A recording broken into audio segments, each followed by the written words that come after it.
Appreciate that. My name is Tony Mercantante. I'm the Township Administrator for Middletown.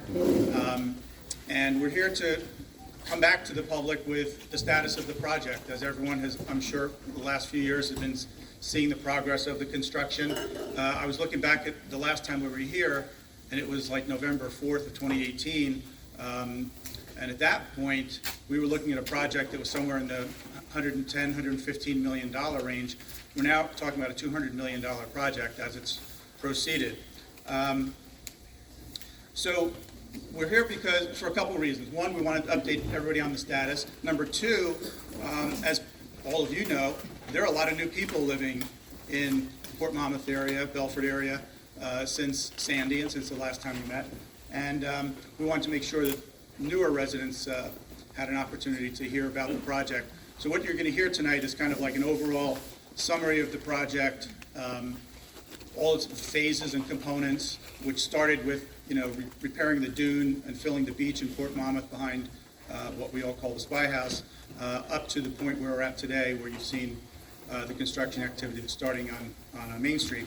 So we have tonight people from the Army Corps of Engineers. Dave Gentili is the project manager. Dave's been on the project since day one, coordinating this from the Army Corps' perspective. We have Deb Vogel, who's here from the New Jersey Department of Environmental Protection. And we have Lena Stinson, who's also here from the DEP. Deb will speak and Dave will speak and kind of give you an overview of the project. And we'll have questions when everyone's done with their presentations. One of the other main purposes of doing this is to, kind of dispel some myths that we hear regularly, or questions that we get regularly. One of them being, well, if you've built this big pump on Pewes Creek and you've done all this work, why is Port Monmouth still flood sometimes? Well, it will flood until the whole project's completely finished sometimes. That pump helps, but in bad storms, when the tide is right, the moon is right, the conditions are right, it's still going to flood until the last component is finished, and that's the component you see now, starting with basically the foundation, if you will, of the second pump that's going to be on Main Street. So that's one. The other one we hear a lot, or we get questioned about a lot, is if Port Monmouth's not going to flood anymore, is that going to make it worse in Belford? Or is that going to make it worse in Belford and Leonardo? The answer is no, it will not. And it'll be explained to you why that won't be the case. But it's not surprising that people would think that, because if you think about it, well, if there's no water over there, it's got to go somewhere. Well, it is going somewhere, but it's going into the Atlantic Ocean. So it really won't have an effect, but again, that'll be explained to you. And the phase of the project that we're getting into now is the part that's the most, noticeable, right? This is the part where they're going to build the pump station on Main Street. They're going to start building the levee and the wall, which will run along Main Street for the most part, then ultimately go out to Route 36, essentially on the backs of the properties of people who live on Willow Street. And that's going to be the most visible, impactful part of the construction that everyone's going to see, everyone's going to notice. Those of you who live nearby, you're going to see a lot of activity, you're going to hear noise, you're going to hear vibrations as the project's being developed. So again, we're here to answer questions that you might have about that. So this last phase will be the phase that closes the loop, okay? It will close off Port Monmouth from flooding once completed. And the simplest example to give you is in North Middletown, which had their levee system built in 1970, they didn't flood in Sandy. There was no flooding there. It worked. So this will work too. So we want it to get finished. We're working on the last phase. The other component of this that we're finalizing right now, just so everyone understands, there was approximately 40 properties that had to be transferred over to the, or easements had to be obtained on about 40 properties so that the levee and the wall could be built. Most of those are done and in place now. There are a few properties that still have to go to court. Will not take long. The condemnation process is pretty quick in these cases, but there are some property owners who ultimately held out and did not agree to a price, to a fair market value price for their property. So those matters will be handled in court, and again, within weeks or a couple of months, those should all be resolved. So that's where we're at now. I'm going to turn it over to Dave now, let him go through the project for you, kind of in detail, but I think it's worth it for all of you to see how extensive a project this really is. Okay, thanks.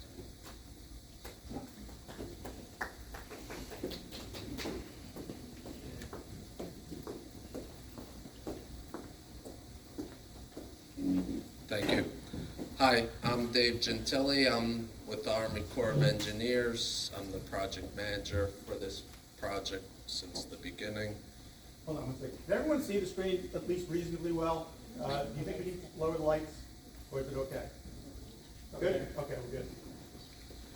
So, as Tony mentioned, we're going to go over the entire project, not just the project being constructed, because understand a lot of people might be new to the town, so we want to introduce the overall project so they understand how it'll work as a whole. I'll give an introduction, as well as the Corps of Engineers has a non-federal partner, the state of New Jersey, and they'll be able to provide some information as well, and then can get into the project overview and explain the different phases, contracts, and how the features work, and then give a estimated schedule and inform you what's going on right now and how it may impact or affect you. And we're going to be here to answer your questions. So, main reason the town floods, you have Raritan Bay, as well as the two tidal creeks on both sides of the bay. And it is a low-lying area. A lot of the properties, the first floor elevations of the homes are in the range of about 6 feet at the low-lying areas, and during Sandy, the water surface elevation was roughly 11.5 feet. So what we intend on doing is pretty much creating a line of defense around the town that, let's see, this is the Keensburg levee in this area, so we're tying into that at high ground, and then we're running that line of defense around until we get the high ground on the other side of Route 36. And Congress gives us the authority to build these projects. It was initially under Word of 2000 when we started moving forward with it. At the time of Sandy, we were given the authorization under Public Law 113-2 that this project is, for the initial construction, 100% federally funded. And as Tony mentioned, the current working estimate is approximately $250 million. The project then gets turned over to our non-federal sponsor, who operates and maintains that, and that's their role, which is why we wouldn't be able to have a federal project without a non-federal sponsor, because we don't hold on to the projects and operate and maintain them. So I'll turn it over to Debbie, who's with the DEP. Hi everybody, thanks for coming tonight. Thanks Tony for that nice introduction. So yeah, I'm with the Office of Coastal Engineering with the New Jersey Department of Environmental Protection. And as Dave mentioned, we are the non-federal sponsor on this Army Corps project. Just a couple of slides to show you the hierarchy of the DEP and the state. If you jump to the bottom, Office of Coastal Engineering in Toms River, that's the office that we are in, and we're the non-federal sponsor. And we also have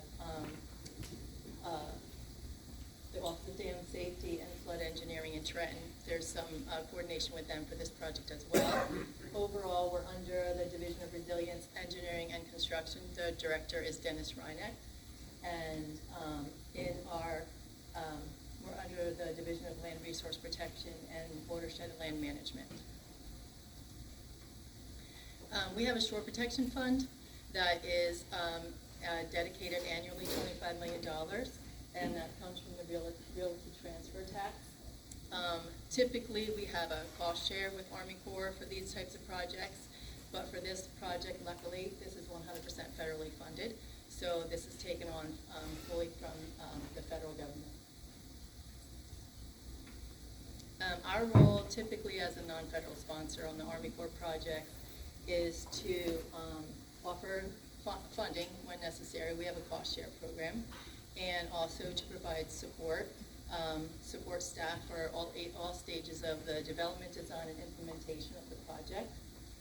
And then we take on a local sponsor. So usually wherever the project is being constructed, that municipality, possibly the county as well, in this case it is the county as well, are local sponsors. And we kind of act as a liaison between them and the Army Corps. And the township and the county assist us with real estate acquisition, some technical and professional assistance, and also public outreach, such as organizing meetings like tonight. And also, as Tony described, we have to obtain real estate for the Army Corps to be able to construct on properties, both private and public properties. So we obtained easements from the county park system from Middletown Township, and we are currently obtaining easements from some private residents as well. 48 to construct contract 4 and 5 only. And right now we have all of Monmouth County easements in hand, half of Middletown Townships in hand, and we have a lot of the private ones, but like as Tony described, they're moving forward in the process, and shortly we'll have all the easements that we need to construct the project. That's it. Thank you very much. Okay, so we did this in 2 phases, mainly because it was different types of construction. The first phase was a softer construction, which was the sand. That's more of a sacrificial feature, and we constructed a dune, groin, and pier extension. That was completed in 2015, this summer.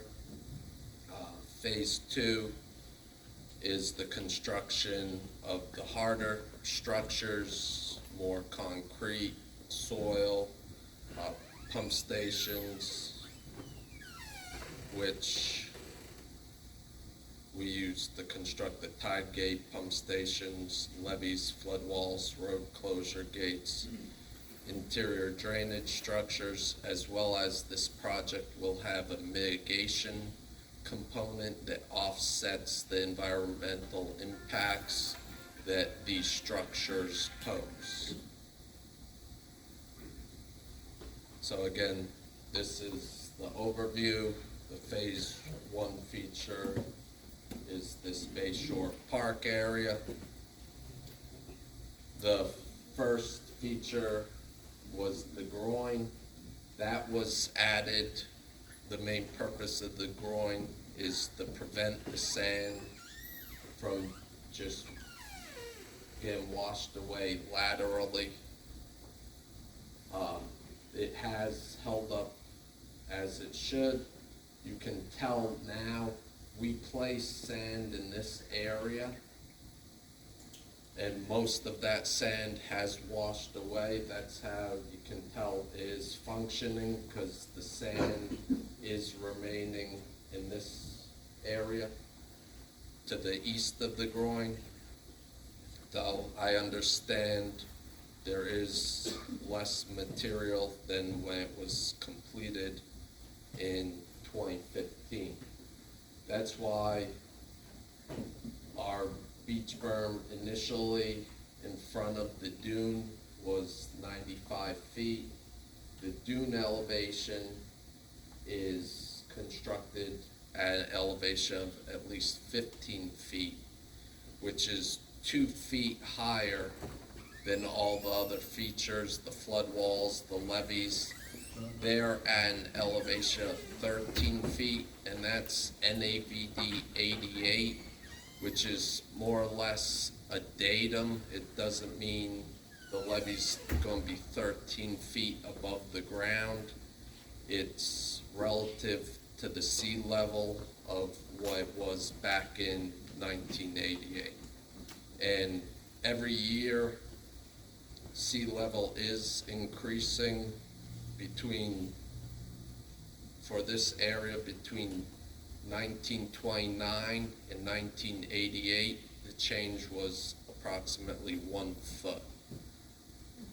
So these projects does require renourishment, and the renourishment is a cost-shared item with the non-federal sponsor and split 50-50. And it's estimated that renourishments are needed once every 10 years. And the dune has held up. We've recently done surveys. It's still at an elevation of at least 15 feet everywhere, which is good news. The plants, they help stabilize the dune structure as well as provide habitat. The renourishment, since it has been close to 10 years, the team's been looking to do a renourishment, and it looks like currently the Army Corps, a different division of the Army Corps under the maintenance dredging contractors, they're going to be dredging in the Shoal Harbor area. So that quality sand material in the bay will be placed on the Port Monmouth project, and that could forego this renourishment cycle, which is very good news, as well as it saves both the government and the state money for needing to renourish by using this material beneficially. The other feature, part of phase 1, was the pier extension. You'll notice everything with that plastic coated or polymer, the green railings, that's where we extended as well as ramped it up as high as we could while still staying in ADA compliance. So that was constructed, and I usually see it being used most times when I go out to the site, which is nice. So there's the pump station tide gate locations. One you'll notice by Pew's Creek, that is both the tide gate and the pump station, as well as there's going to be one where we're constructing right now, which is one good reason to have this meeting, to answer any questions about the ongoing construction and what to expect to see. So these are some examples and one of the actual pump station in Tidegate, that structure on Pew's Creek. It's shut, and it does open and shut during storm events, because even though there's 3 pumps, each pump can pump 40 cubic feet of water in 1 second, which is a total of 120 cubic feet of water in a second, which that can fill an Olympic-sized swimming pool in a matter of under 10 seconds easily. Yes. Well, just a quick question. Nobody ever got I don't think, an answer. On Main Street, Port Monmouth, okay, how far from the street into the weeded area is the wall gonna be and the gate? Right, or we'll get into all those questions, we'll save those all to the end. We're gonna give everybody a chance to answer questions, but I'll first go through this because this may answer a lot of questions, and then we'll get into the question portion. But, yes, so even though those pumps can pump that much water and move that much water, it's still the magnitude difference of just opening those gates to allow the water to naturally drain at low tide can convey more water than those pumps, which is why they'll open and shut during low tide times of the storm. And yes, the team did a good job at coming up with the operation schedule of how it'll operate.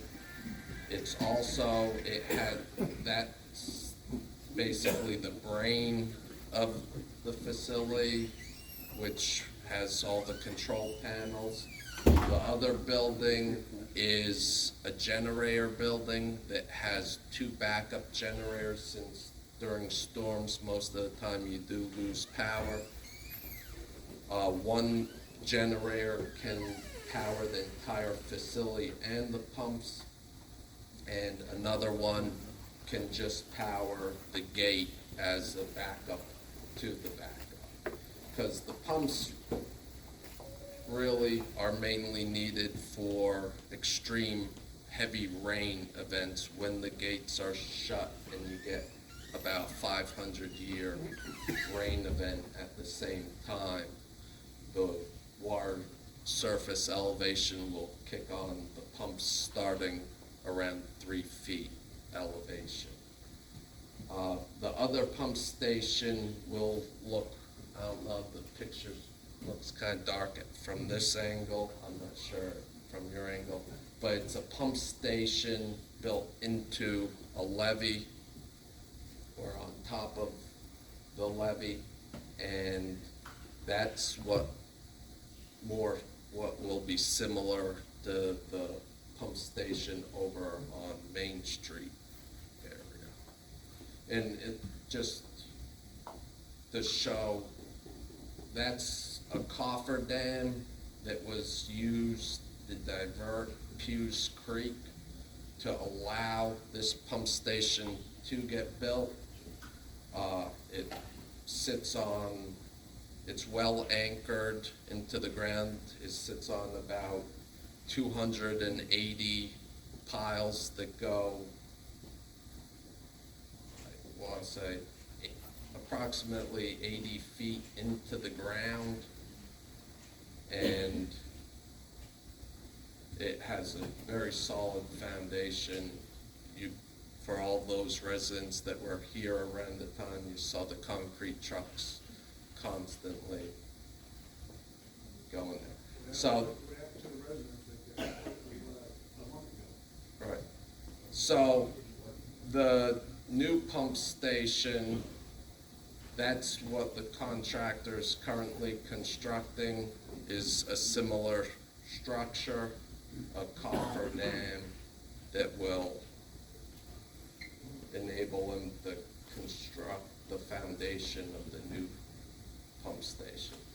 So levee segments, a levee is pretty much a mound of earthen soil, usually has a type of clay core or a certain level compaction so that it's impermeable, so water can't get through. Sometimes you have cut off walls, sometimes they're not needed. It depends on the hydraulics, because you don't want water to seep around to the defended side of the levee.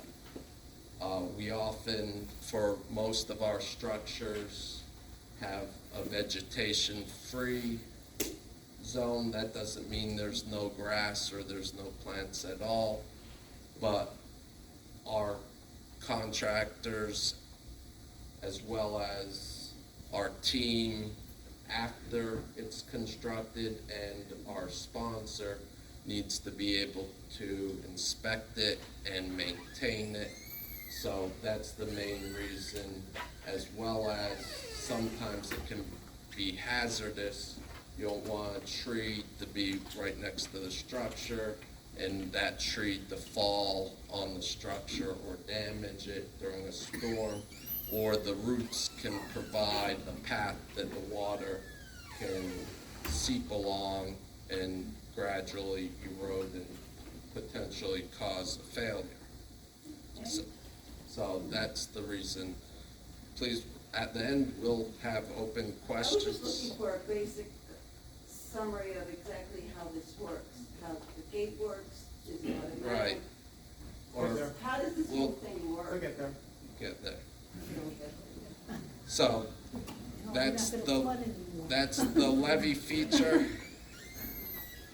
And you can see during a flood event, there was a creek in those woods, an area that normally floods.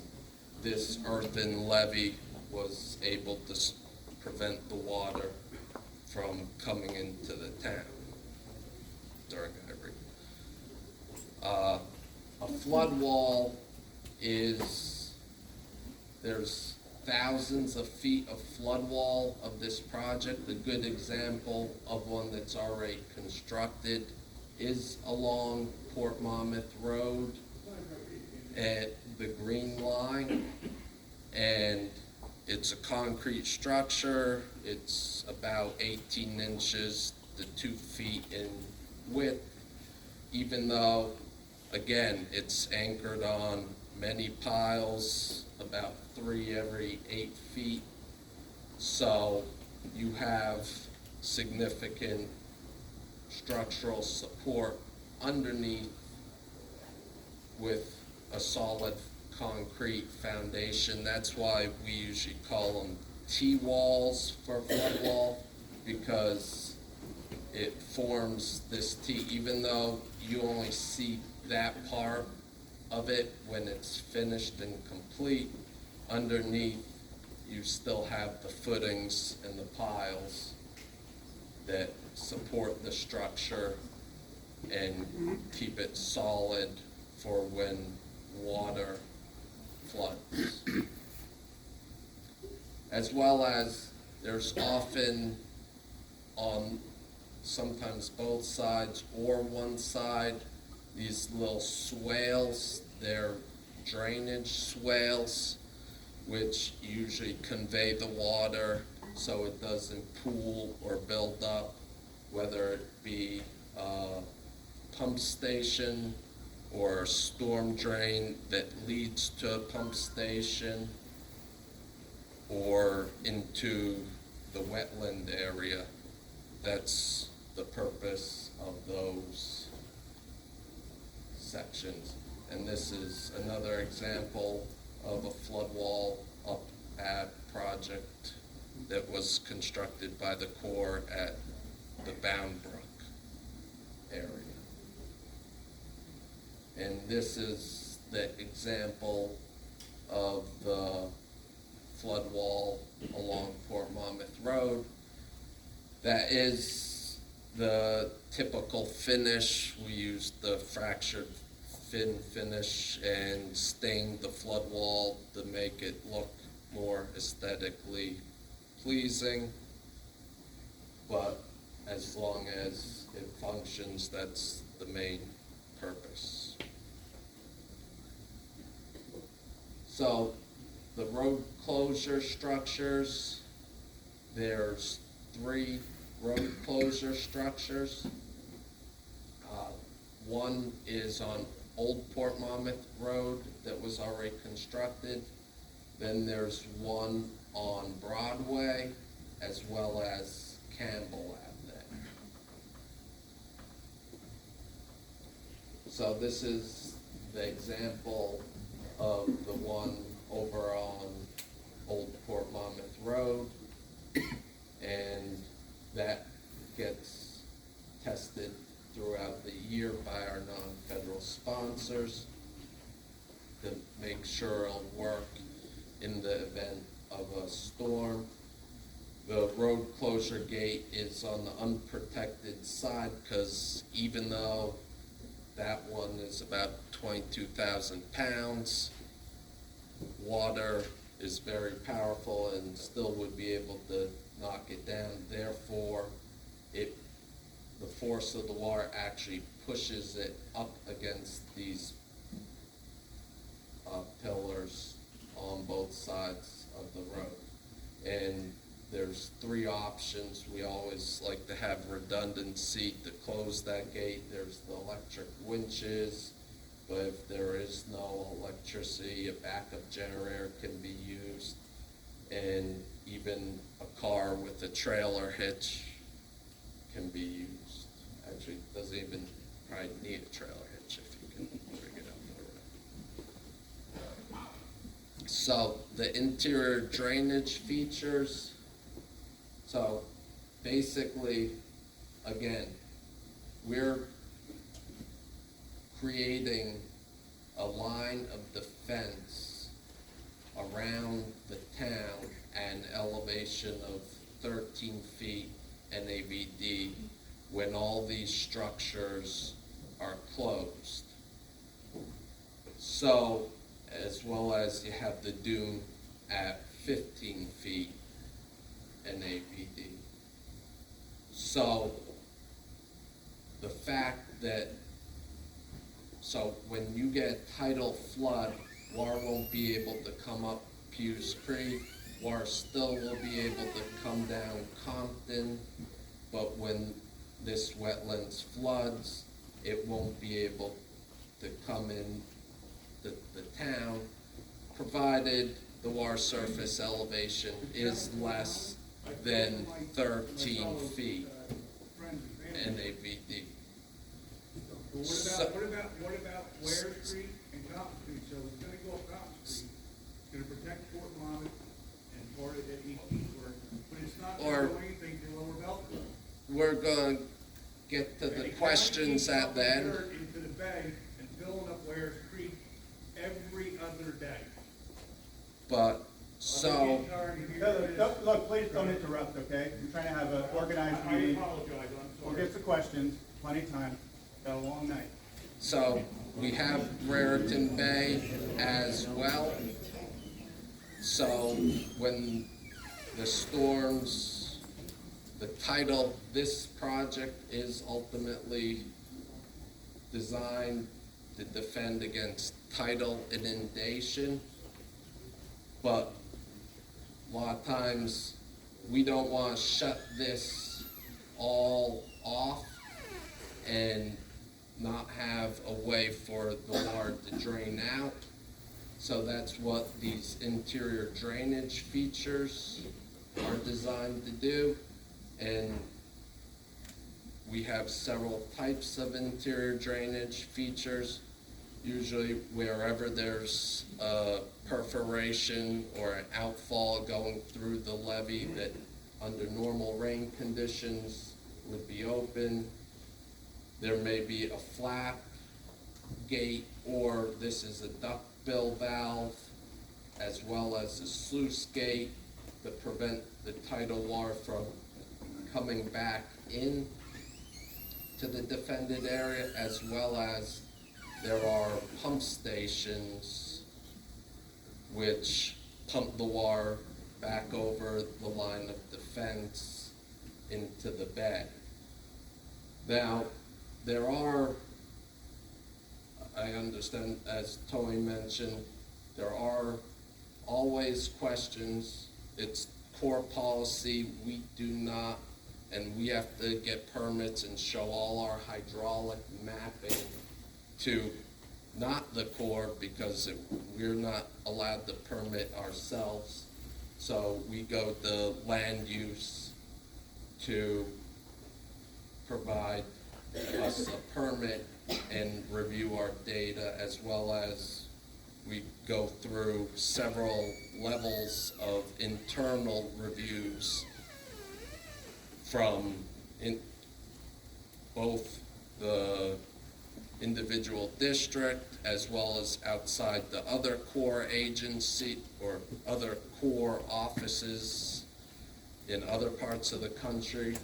And we actually hire, which costs significant six-figure money, to hire professors and other contractors to review and provide input on our projects to ensure that we do not induce flooding to other areas, because as Tony mentioned, and I've heard at previous public meetings, not just this project, but other projects, because when you have a project, and I understand the theory behind it, okay, if we put a wall of defense around this town, this water that normally would have filled up Port Monmouth, which will have filled it up in probably under a minute,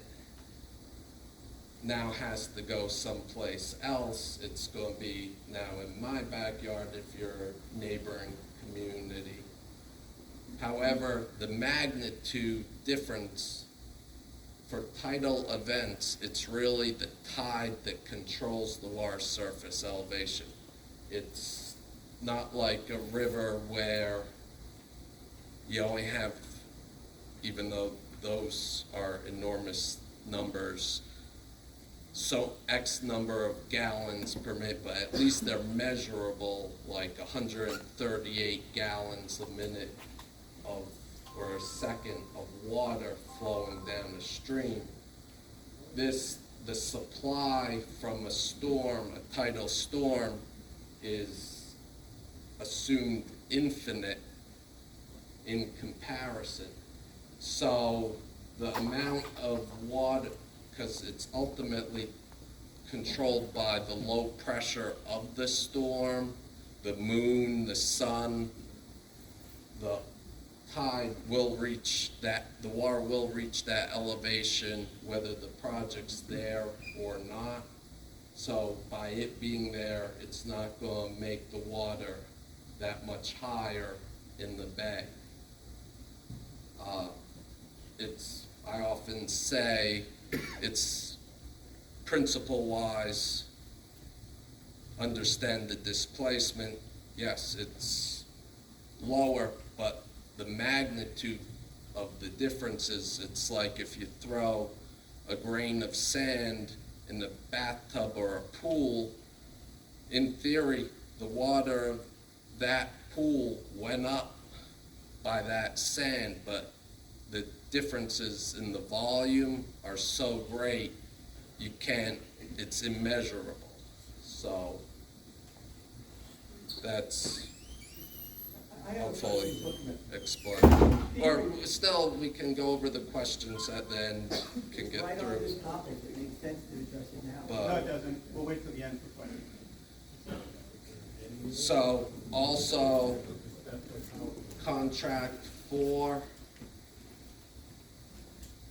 that is what, again, also this line of defense won't work, or your flooding will not be eliminated And even with the project, the flooding's not guaranteed to be eliminated. That's one thing I want to stress. If municipalities say after the project is done, they evacuate during a storm, still evacuate, because there are always chance of storms exceeding this level of defense. How this 13-foot elevation was chosen was based on homes and economics. So it was advantageous for the federal government to fund the project. It had to have a benefit of and cost ratio greater than 1. In other words, the project's not going to cost more than what it's protecting. So these projects do function, but still they're designed to protect the personal property, that when you come back, there would hopefully be no damage or minimal damage to the residents, but they're still not indestructible or designed against the storm, basically, where the water surface elevation is greater than that 13-foot elevation. But I'm sorry, not a question, once- but if you could clarify what's on the map. Okay, Can you tell us the street, like, right, which street's the flood wall and which streets are the levee? okay, definitely. So, contract 4, that is one of the remaining contracts that we still need to award, that we're waiting to get all the real estate obtained. This is Route 36, so contract 4, because we are trying to get this line of defense in place as quick as possible. I know I've been here many years and many times, so I'm looking forward to wrapping it up as quick as possible. But these projects of this magnitude do take time. But we divided this contract into 2 parts solely because of the real estate. We don't have all the real estate for the 4B features, which are the levee, the flood wall, and the road closure gates. So there's a road closure gate over here that will cross Broadway, and that ties into levee, which turns into flood wall, which then there's another road closure gate over on Campbell, and that not only will handle the road, but there's a diversion of the Henry Hudson Trail, that the trail will pass through that closure gate as well, so that the trail won't need to be blocked off. And it will turn back into flood wall, which ties into Route 36. And part of contract 4A was Route 36 road regrading, the tie-in, as well as utility relocations and infrastructure for future contracts. So in some areas, we had to tie in and elevate a property over on Wilson to ensure that water wouldn't be able to go down Route 36 and circumvent or flank our project and fill in the low-lying area. That, as well as Route 36, it was probably only a matter of 6 inches, but that road still need to be increased in elevation to ensure we had that constant line, which is how this project functions by having that constant line of defense. The utility upgrades or relocations were because most of the power, we didn't need easements, so we were able to get, the power companies already had right-of-ways, so we were able to increase the power that went from roughly the firehouse to the area of our pump station, because, or future pump station.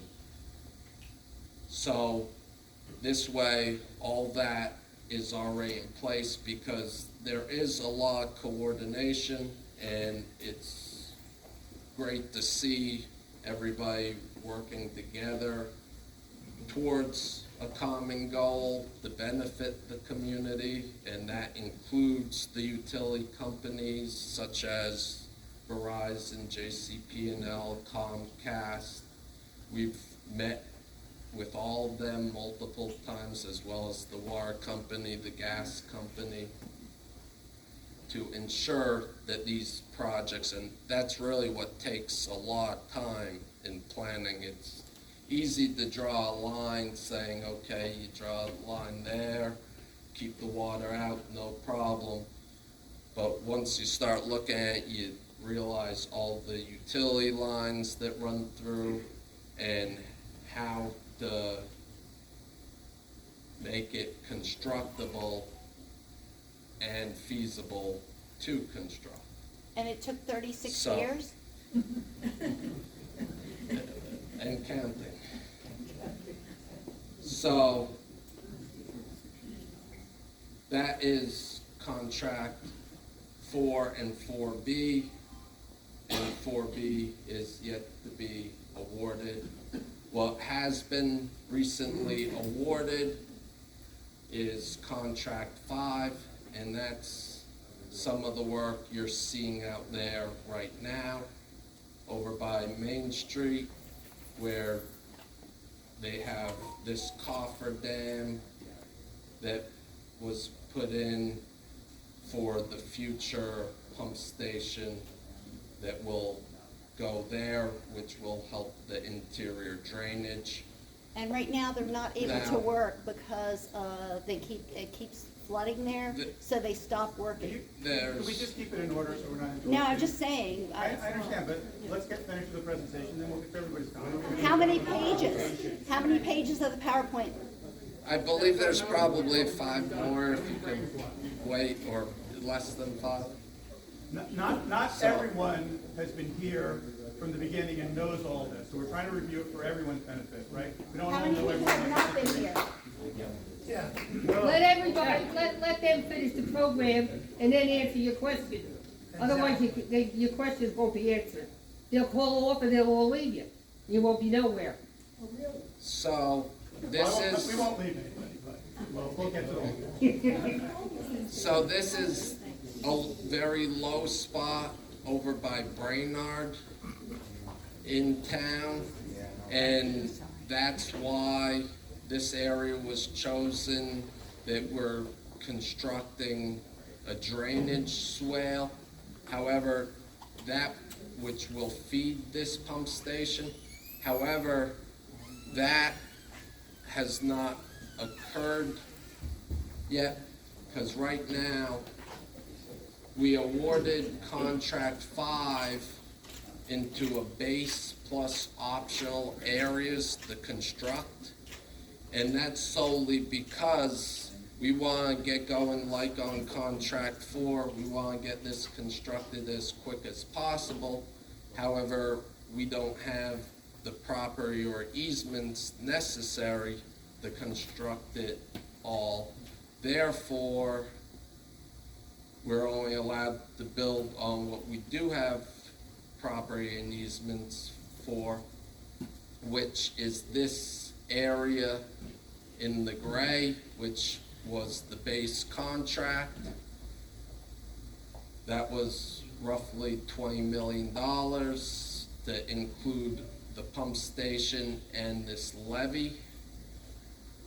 And the options will be this swale option, which will take approximately 194 days to construct after we have all the necessary property and are able to make the award, as well as the road raising over off Port Monmouth Road. And this section ties into our dune. It will be a levee, and that's also part of option 2, which is estimated to take approximately 305 days to construct. And the reason, or one of the reasons, because usually in this case we would do another road closure gate, but it was best to use a road raising because there are parts of the community do lie outside of the defended area that are already at an elevation greater than 13.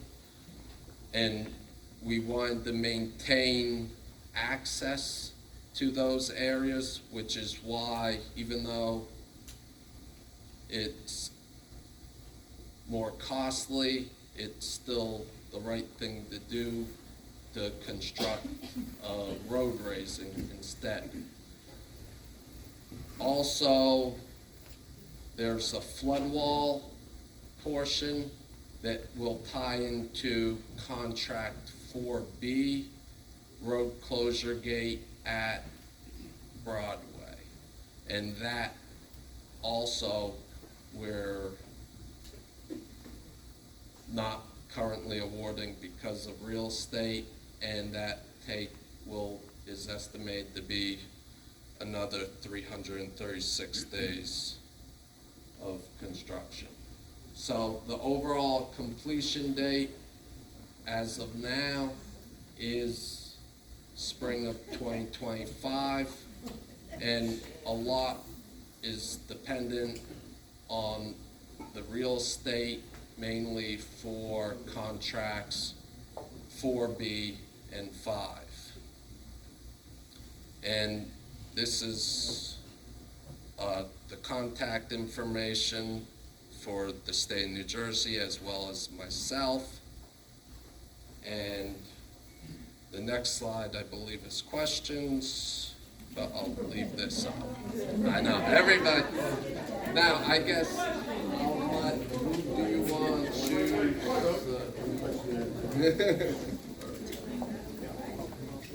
Okay. All right, so do you have a mobile mic? And I'm thinking just start in the front row and work our way back. Probably the simplest way to do it, right? So, first row, anybody, questions, go ahead. I was wondering. The reason we're using the microphones, by the way, is we're recording the meeting, so we want everyone's voice to be heard. Okay, Will the recording be made available to the people in town? Will it be put on the township website? Yes. Yeah, it will be. Thank you. We can also send people, if anybody really wants to see the PowerPoint again, we can send it to people. Yeah, we'll make it available on the website. The question is, on Main Street, where you're building the actual flood wall and you're putting the pump station and floodgate in, how far back from Main Street into the crow weeds is that wall gonna be? Is it 10 feet off of Main Street, 50 feet off of Main Street? And how high would it be? Well, the height's gonna vary because the top of the wall has to be at 13 feet. So as you see the wall along Port Monmouth Road, the height 13 varies. depending on 13 the- feet above the mean tide, right? Yeah. No, the dune is 15, the wall is gonna be, the wall and levee will be 13 feet, basically above sea level. So Okay. make it simple. Oh, it's not.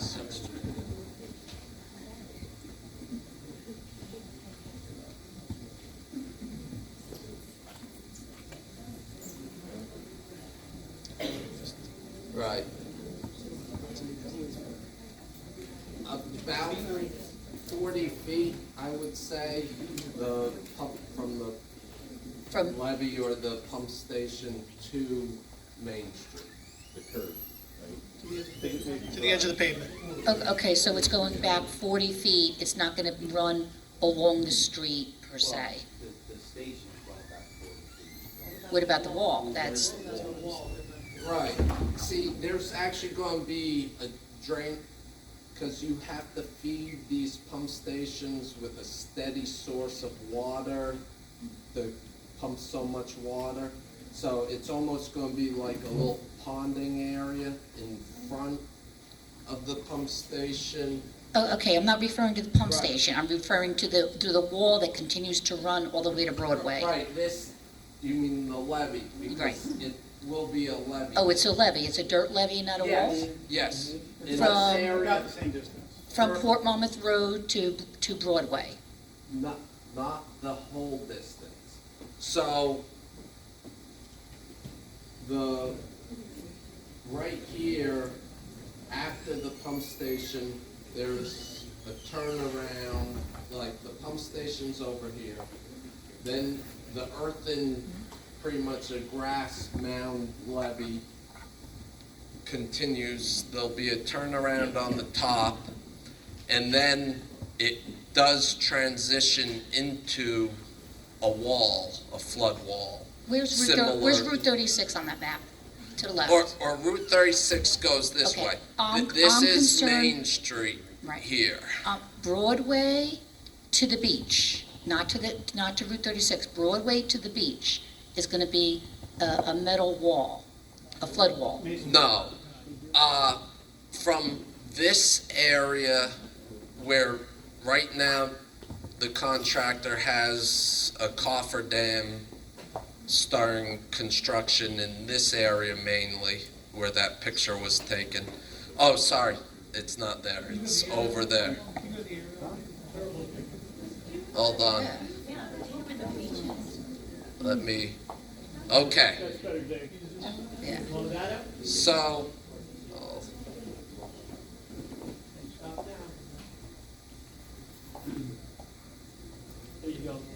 okay.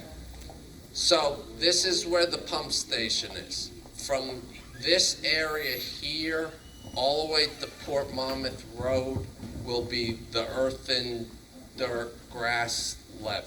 Oh, okay. From this area here to Broadway will be a concrete wall similar to what was constructed over there. So where you live would be the wall. I'm getting concrete. Yep.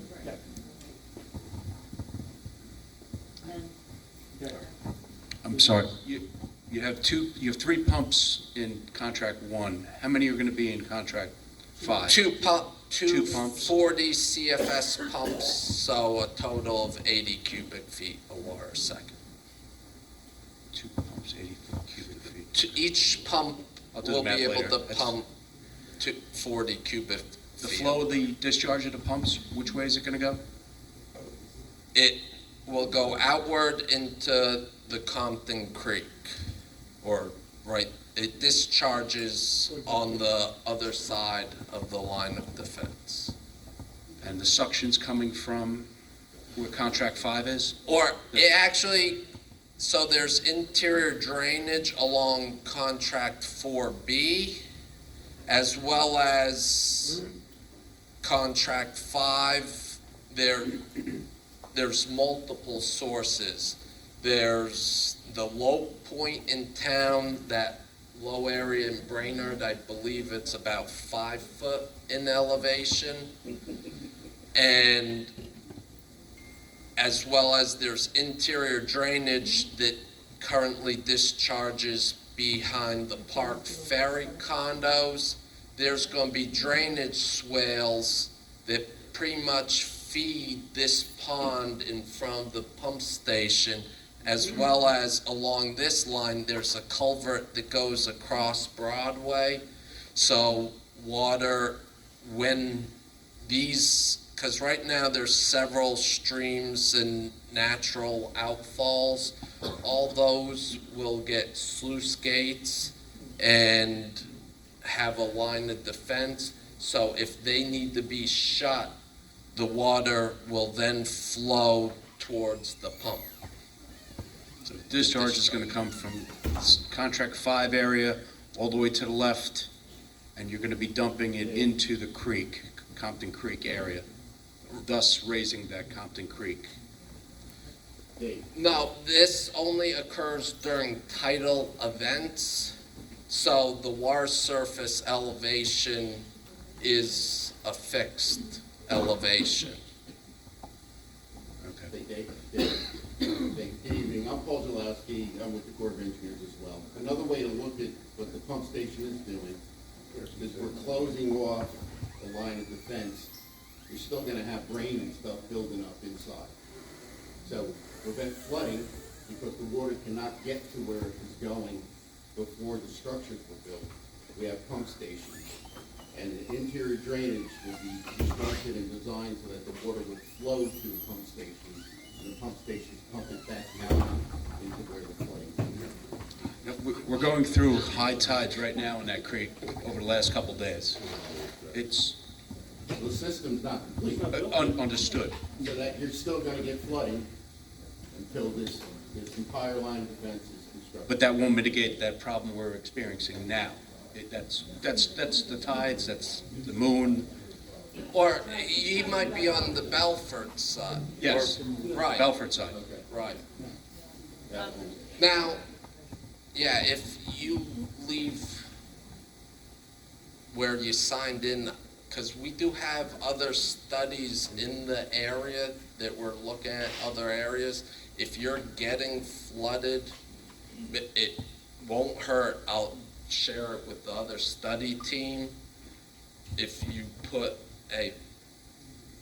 I'm not sure if they asked for a dress or something, but if you can say you get flooded, it will give that team a better understanding of your current situation. Well, let's just put it this way.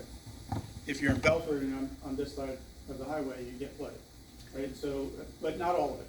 And what Dave was mentioning earlier, the way that the Army Corps approach, and this is the federal government, the way they approach all of these projects across the whole country is that they do a cost-benefit analysis. Now, this cost-benefit analysis for Port Monmouth was done decades ago, right? The only reason this project got funded at 100% was because Middletown had started working with the Army Corps back in the late 1990s. 1980. Well, Exactly. the fact that the process had started back then was the only reason this got funded at 100%. So if you want to say Sandy might have been a good thing in some ways, bad thing in a lot of ways, but it triggered this happening. So they do a cost-benefit analysis, and at that time, Belford didn't meet their cost-benefit analysis requirements. Leonardo didn't. Now, that may change now. The economics have changed. So again, they can look at those areas and see if they should be entitled to a similar type of project. But again, you're talking 10, 15 years before you'll actually see it because of the mechanics of the way the federal government funds projects like this. So yes, it's a possibility, but it may be a long way off in real life. And the 100-year storm is now occurring every 10 or 15 years now. So have you adjusted your designs to accommodate the changes in the Yes, or regs? the frequency curves and the storms, like this storm or this project was originally for 100 year, but since then, storms have increased, it's actually gone down as far as defending against the frequency. And that's why I personally usually like talking bar surface elevation and just the numbers and not the 80-year storm, 500-year storm, or 100-year storm, because those frequency curves are constantly adjusting and getting reevaluated. But again, just keep in mind one thing. The North Middletown, the Keensburg Flood Control Project was built in 1970. And it worked, right? Nobody in that area of Middletown got flooded. And so and Sandy was a more than 100-year storm. So these work. If you have a, biblical storm, probably won't work. But the typical storms, hurricanes that we would get maybe every 10 or 20 or 30 years, it should protect against that. Okay. To Bill's point, and this just brings up another point, I have two questions. One, the dunes did not exist when this was all designed, and now the road is being raised. And my question is, have you reevaluated your numbers to take into consideration this development, this and Park Ferry across the street as a result of... And that's, as explained, that's one of the reasons we did do the road raising. And also, during Sandy, we did actually have to reevaluate all the numbers. We're not going based on the 1980 or 1994 or 2000 economics. Part of the Hurricane Sandy bill did say you have to go out and still verify that there is still a cost benefit for this project. Because some projects that I had, so many homes were just wiped out that there was no longer a project that had that cost benefit over one. Okay, and the other question I had, and this has to do with the raising of the road and what is going to happen to the beach and the area that I believe there's a burn going in that goes from Port Monmouth Road to the beach. Is that correct? The little thing. Yeah. Orange tab. Yeah, and I was just wondering, so is there water that's going to be coming out of there? And if so, like the type of water that you're talking about, it sounds like it's going to create a chasm there and you're not going to be able to traverse the beach. Right now, that beach is only about 10 to 15 feet wide at low tide. And so where is it going to come out? I don't know if I'm completely understanding the question. I know this beach berm, we are going to look to renourish or add that little piece that's going to a beach, nope, that's not going to transmit. There's no transport any discharge. water. There's no discharge No. there. No. So what is coming out there? Nothing, it's just going to be a levee that's going to match up with the dunes. That's just to tie into a high ground to draw the line. Oh, so there's no thing that's... There's no water pipe, flow. There's no water... No, that's going to be basically an earthen berm, a levee. I see. Plan. Thank you. Hi, Dave. Actually, I'm just looking for like an outline of the basic mechanics of this mitigation strategy. Like, how do the levees work versus the gates? Are the gates automatic? Is there a trigger for the pumps? Yes. Where does the water go that the pumps are pumping the water out to? Is there a certain distance away from the shoreline? No, all the pumps pretty much discharge it right to the other side of the line of defense. And pretty much you have that solid elevation line, doesn't help with the shadows there, at an elevation of at least 13 feet.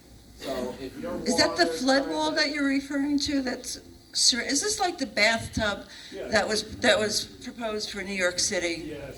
Yeah. Essentially, I guess.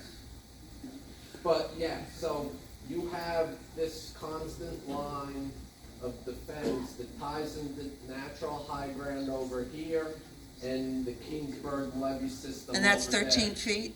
at an elevation of at least 13 feet. Some areas are constructed higher like the dunes because they're sacrificial, they can get washed away a little at a time, so they just have to last so many hours through the storm. But, so you have this line of defense, and like the pictures some of them showed, these features keep the water out, whether you have more from the Compton Creek, because you get tidal event here, this whole area floods, depending how extreme.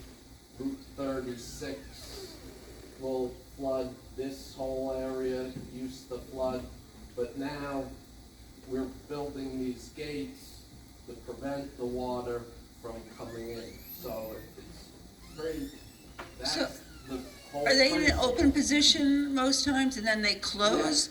And then, how do they get closed? Is it automatic? Is it triggered by an event?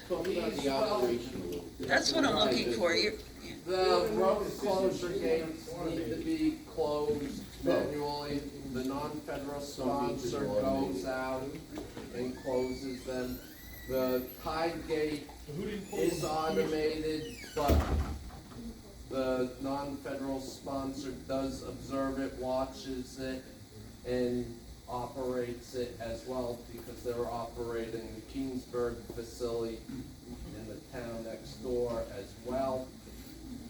And the gates do take readings that our non-federal sponsor can look at the computer screen and see water elevation on this side is X, water elevation on that side's this. Okay, the gate's opening, should open, close automatically, but it can be overridden and open, closed, or the pumps can go on. There are pump triggers for elevations.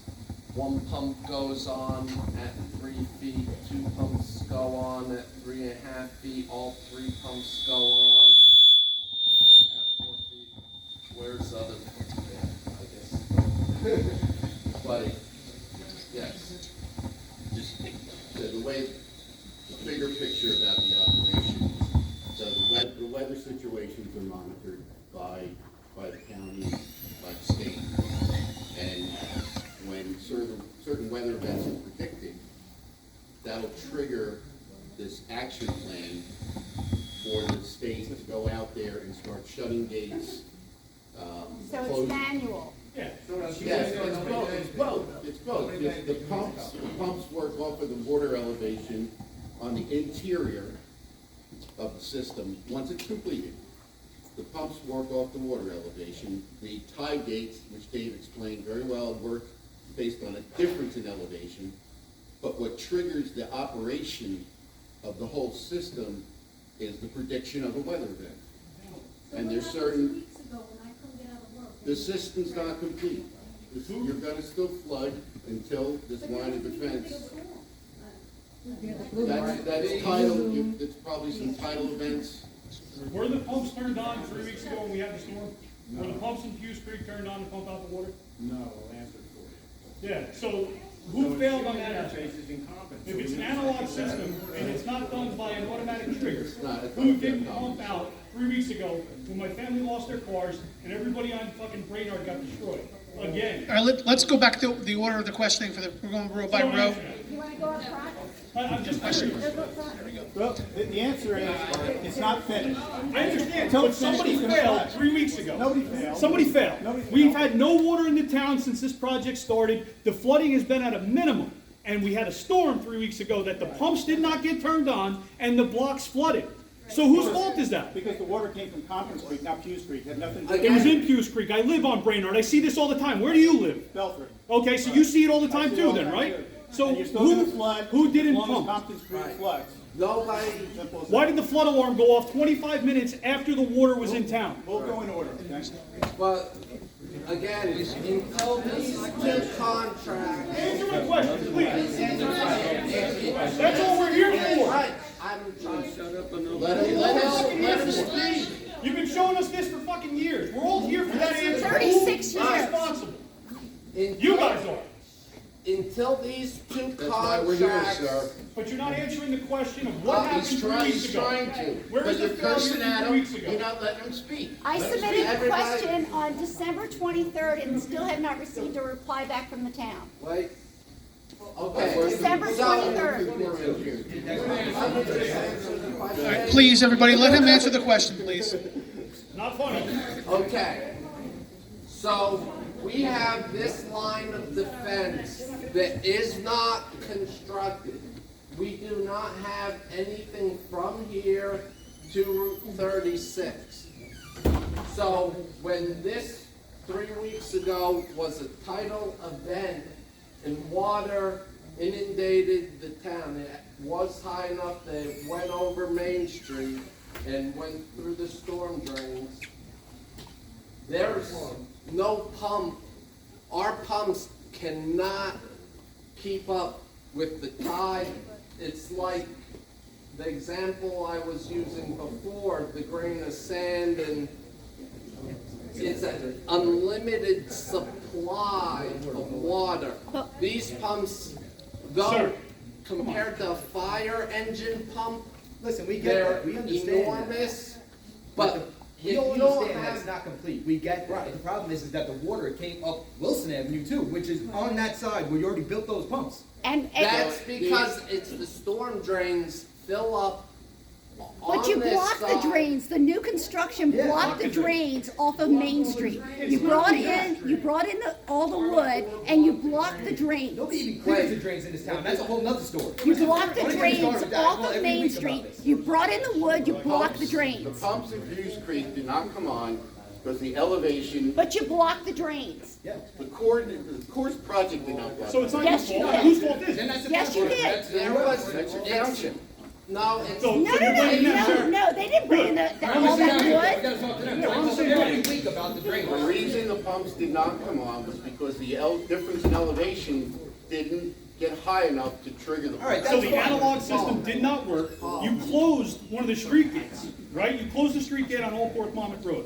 But the township didn't get any notification that there was gonna be this massive surge of water. You guys expected it. You closed that gate for the first time ever. No, it wasn't the Or first time. it It was the wasn't- first time I've ever seen it. I go up and down that block every It day. was closed before. And I've never seen it closed. Very rarely. Right. Very rarely. Rare. Or Rare. the state does operate that gate to minimize lower events. It has been shown like those full moon high tides when there used to be more frequent flooding, I've heard, on Wilson. That's why they do operate it occasionally. However, 3 weeks ago, that event was high enough that water could actually come in via Compton Creek side. And until you get that line of defense, our pumps are useless. Because you'll be pumping against the entire bay and a storm low pressure system that will fill in the water 5 times faster than we can pump it out. With all due respect, so where you're pumping this water back into these tidal areas, these tidal creeks, when are we gonna redredge the tidal creeks to accommodate the extra volume? Is that part of this project, to redredge those tidal creeks? No, but think about it, when these pumps will be active, this whole area is gonna be flooded. It's all a creek. We understand that, yeah, and that's what the walls are meant to So hold back, it right? doesn't need dredging, the water's gonna stay at the same, we're just taking the water from So to this that side to pump it, bail out. So to that point, going back to what you said about the NAVA, the D standard, from 1927 to 1988, the water levels rise 1 foot. 29, yes. Okay. It's 2023, and the climate's just getting warmer, so nobody thinks it's a better idea to make that wall higher than 13 feet? Or dredge the Again, this is Or make it deeper? purely based on economics that Oh, was no, I done get by that. the reports, by I the get that. frequency curves, by the latest data we have on hand. But that's not really the latest data. You're We going on a standard based on evaluated how long everything ago. in 2013 was the last time we did the economics. That was 10 years. As far as these projects go, No, and we listen, would I be get it, in I a get it. never-ending loop. I have seen it Yeah. Yep. going, I'm and not that's an why engineer. it's great to have the support of the municipality and the non-federal sponsor, because at least And we do design these projects so in the future, if Congress tells us, because we look at resiliency, because we know the storms are getting worse, and we may want to add a couple feet onto this. However, until we're authorized to look at that and study that before spending every taxpayer's money, Yeah, no, I understand. we're not allowed to do it. So that's why the foundations for these flood walls are more than what's needed. So if we were to add on another 2 feet, we could.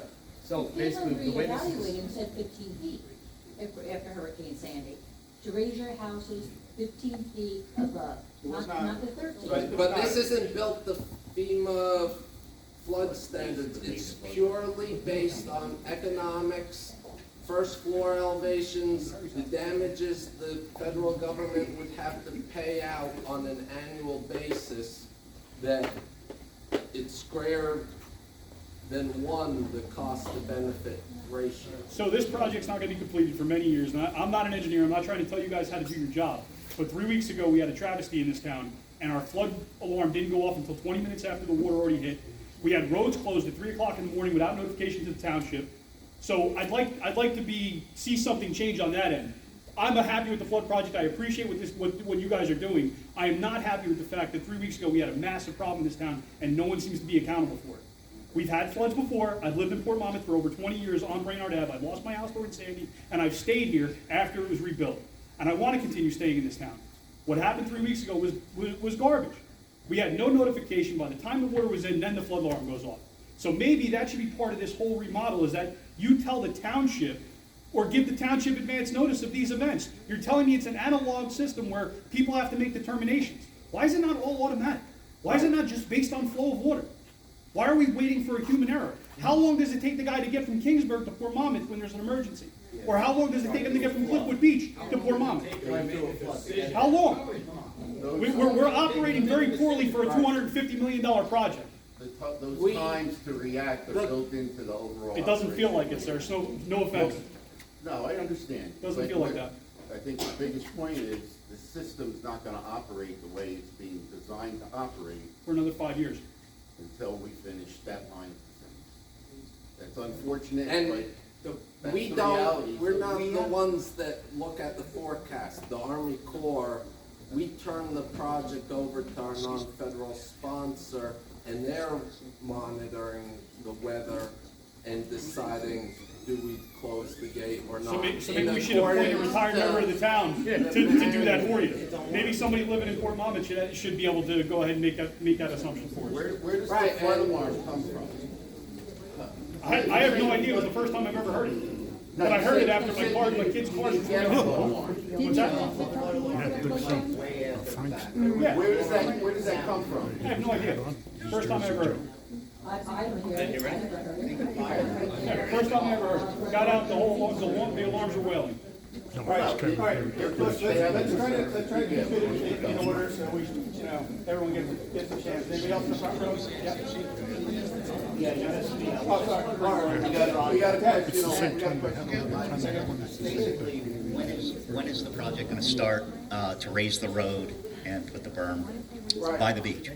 This portion here, we're hoping to start as soon as we have all the necessary easements in place. Until then, I can't start.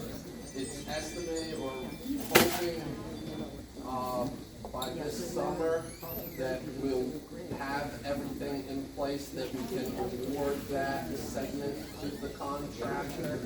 It's a minimum of 123 resident homes are affected right there. It's a high-density area.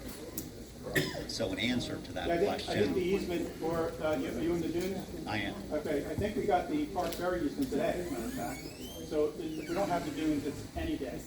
So as soon as they have those in place, they can, move forward with that part of the project. Once they all get recorded and. What does that mean in time? If you get it tomorrow I'm thinking by summer.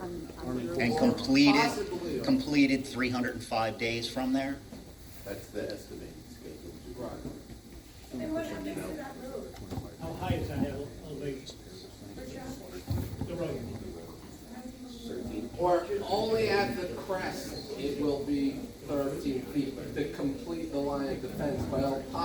to the existing road.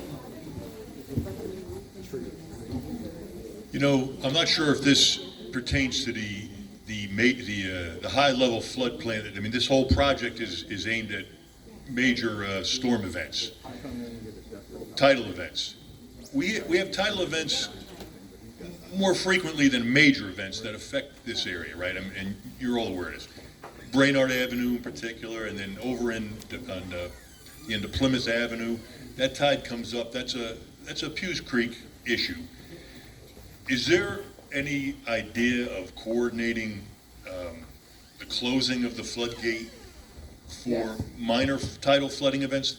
The state has been proactive, and they went and got approval, because initially we were looking at major storms, but those full moon high tides, they now are closing the gate more frequently than what was initially thought, and that's kind of the ancillary benefit, even though it's designed solely for the tidal. The community will benefit by having these features in place and operate. It's glad to hear that. And let me just one follow-up question with that is, I just happen to know that there's one of these gates. It comes, I believe, part of Monmouth and Wilson drain into the wetlands on Wilson Avenue. Down in that, yeah, and that gate that was constructed by the municipality yes. before this yes. project. Yeah. So then the point of me just asking this is is this like a coordinated strategy? Because if you close the floodgates, and I mean I can't quantify the volumes of water that we're going to see, but if you close the floodgates due to a high tide and you do it at a low tide, and then there's a rain, and then the drainage systems drain into the meadows, which exacerbate the flooding. Is that something that these pumps could potentially manage? Yes. And they do. That's what they're designed to do. Good. So somebody's coordinating this, and it's gonna be a solution. Definitely coordinate. Yeah. All right, just to also touch base, I mean, having to do with Pewes Creek and the floodgate there, I just want to confirm what you said, that now the township, or there's incorporation that on nuisance tidal flooding, that it's being handled at the present time? Because I know for a fact, I mean, 3-4 days ago, I can't get in or out of my neighborhood. We can lose, I know people have lost vehicles because of just this normal nuisance flooding. It's a tidal gate, should be for tidal events, which high lunar tides are tidal events. That's my biggest concern.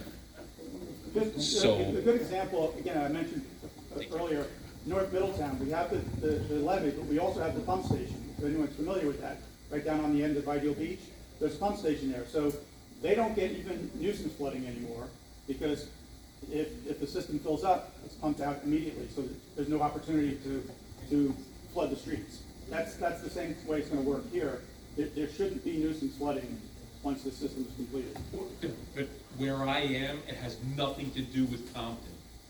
Nothing, unless we have a bad storm, it will come in through Compton. But with those gates being down, I've been here 25 years. With those gates being down, I could definitely say we don't get any water. None whatsoever. With those gates up, with nuisance flooding, or if they're late getting up, we are guaranteed to get flooding. No matter if we got the pumps going. What street are you on? I'm sorry? What street? I'm on Avenue D. Avenue D, okay, yeah. Yeah. So when we got two corners right there and we got nowhere to go. Yeah. Well, there's no reason the pumps can't be utilized, even those smaller events. Again, it happens in North Middletown, happens all the time, they don't flood. But it's the gate, but we are flooding. We still right now, during all the nuisance flooding tides, since the gates have been installed, we still flood. So and the gates aren't coming down for that. So it's not about the pumps where we are, it's the gate. Well, that's, so the DEP will operate the gate and the pumps, and we coordinate with them, and so we can talk to you about their specific area, and in certain events, we can make sure they get closed. They're there. Right, They if we should have have an it. interest, we can look at the elevation of the property to see if that number should I've be got lower. pictures, dates, times, you name it, just to show, but thank you very much. All right. Okay. I don't mean to interrupt, but if you just annotate that on the sign-in sheet, this team is gonna look at that based on the. Thank you.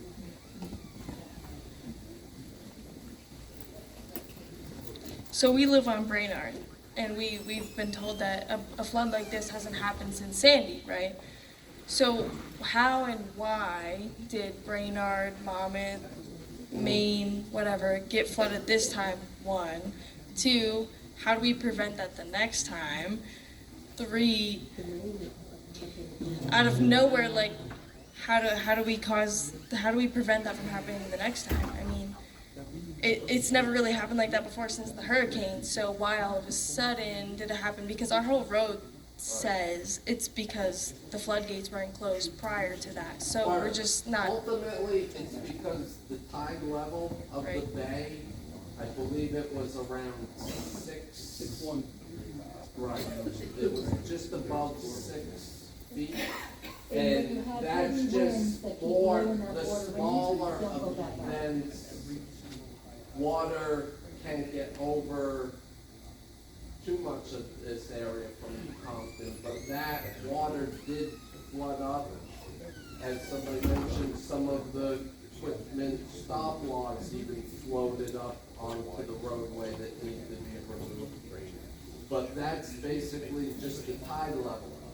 How to prevent it from the future, I can't say it won't be the last time or that the next time that we'll be able to prevent it, because odds are it could happen again before the 2 years that's going to be needed to complete this. Now, were the floodgates open? Did you guys not shut them?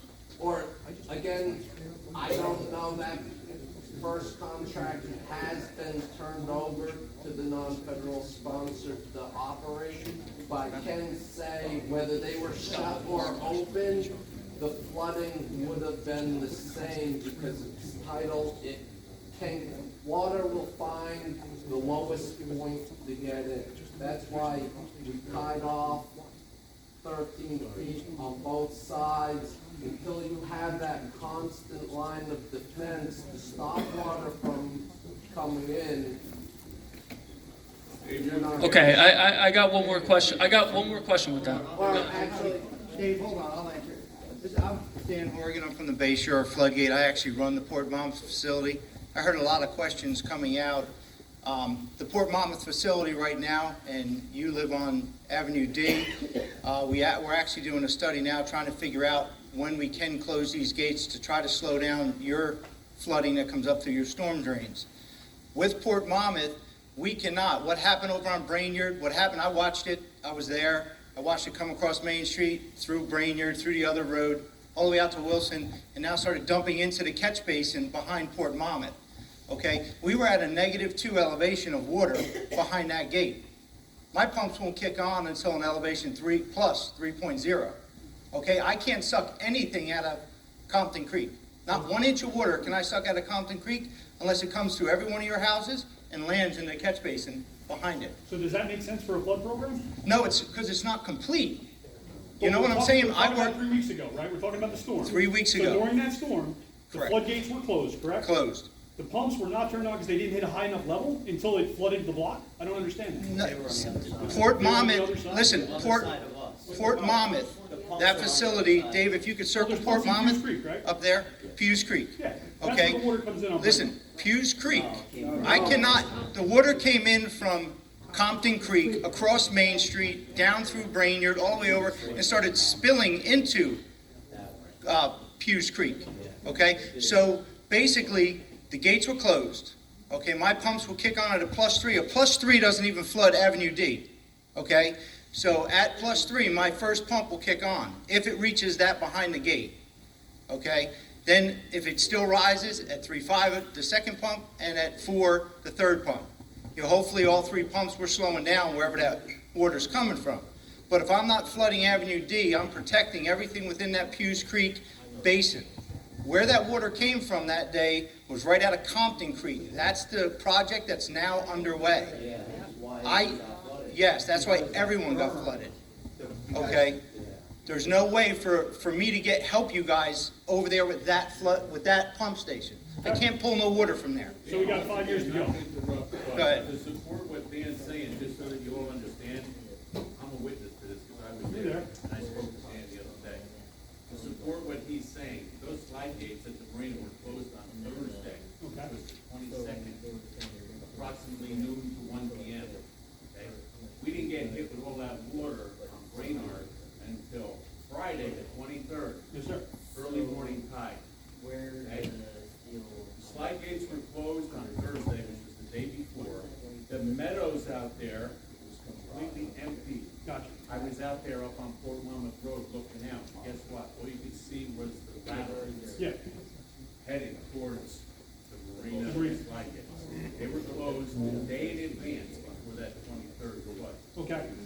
It'll be just like today. We have that storm coming and we have an extreme high tide tonight.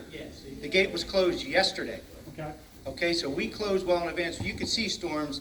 We're not, it's not like we can't watch storms, coming. Okay, so we know they're coming. We set everything up, we prepare everything, we close the gates. We actually close them at low tide, before the storm. So that gives us, typically yesterday, it gave us a -4 behind the Port Monmouth gate. Okay, of course, with runoff and stuff coming, it's gonna build. As long as it doesn't get to a 3, my pump's not gonna kick on. But I'm still protecting everybody down on Avenue D, as long as them gates are closed. Okay? Unfortunately, and it is unfortunate, it was an elevation 6.3. It's been many years before anybody has seen a 6.3 elevation. Okay? That water came right out of Compton Creek like nobody's business. Okay. Okay, so when I came out from behind that road closure, all I heard were horns on cars. So what you're saying is in 5 years, that project will be finished and that won't be a problem anymore? Exactly. Bingo. That's all I can accept, right? And I would like to introduce myself. Dan works for me. I'm Dennis Reinick. I'm the director of the Resilience Engineering and Construction Program, and Coastal Engineering is part of my team. And I think, gentlemen, this is kind of pointed at you. I think you're asking who's running it. We're running it. And we're planning on running this system when it's complete. We have a really competent team that watches the weather all the time. I run Bound Brook, I run Greenbrook. I'm sorry. My team right now runs large infrastructure projects like this and operates them after the Corps turns them over. We're building, in our group right now, we're building the Hudson County system. You might hear about it on Hoboken. That's got 27 gates. We're working on that one, and we're going to start that main construction almost simultaneously with yours. It's a very similar system. It prevents the surge from flooding the area. You can't pump yourself out of that surge. And I think that's what we're saying. Until you've got your barrier up, you're not going to be able to pump yourself out. But I hope we answered your question on how the system operates. I appreciate that. But I was letting it build for a little bit before I stepped in because I just didn't want to. I wanted to let it fester for a second. But I'm really proud of the team we're building. We're really competent on operating these systems. I know we're going to be able to operate. We're operating Bound Brook. We're going to be opening Meadowlands, Hoboken. This project, hopefully Union, that's getting started very soon. Union Beach. We're doing Keensburg. We operate now. I'm proud of the team we've built. I'm proud of the team we're building to continue operating these systems. And I'm going to stay after the meeting. If you want to introduce yourself, talk to me. I'll get you an email, and I'll take any email you want to send me. All right? I just wanted to introduce myself, and this is my first time at a meeting. I think some of you used to know Bill Dixon. I took over his job and another gentleman's job, and I want to thank you all for having me tonight. I'm glad I got to say hi, and I will stay afterwards if you want to talk to me. All right? I'm Dennis Reinick. All right. I've been with the department 35 years. Came out of the site remediation program, and I build infrastructure. All right, that's what I've done for the state since I've been here. The last one I did was $175 million. This one's going to be bigger, and I'm real excited about the one we're starting in Hoboken. You'll probably be seeing that in the paper too. So thank you again, and I am going to stay until it's over. Thanks. I'll be here too, if anyone has questions. Hi, just a couple quick questions, just on your chart here. The raised wall, the green wall, right? From that there to the orange raised road, there's gonna be nothing in there, nothing added? Or pretty much what completes the line of defense is that. So the answer is no. Thanks. Correct. All right, good. There, it ties in both sides. I'm good with no. And on the raised wall, obviously, it's not gonna go, my understanding, it's gonna go 13 feet high, is that accurate? The orange raised road? Yes. No, not there, right there. Or not the whole road, but the crest of it right there will be 13 feet. So it's gonna be a gradually inclined, not Yes, a it roller has to be coaster? gradual. We just need one line of defense. 13 feet above the height. Or that datum of 13 feet, which is probably at the most 6 or 7 feet higher than the road itself at that.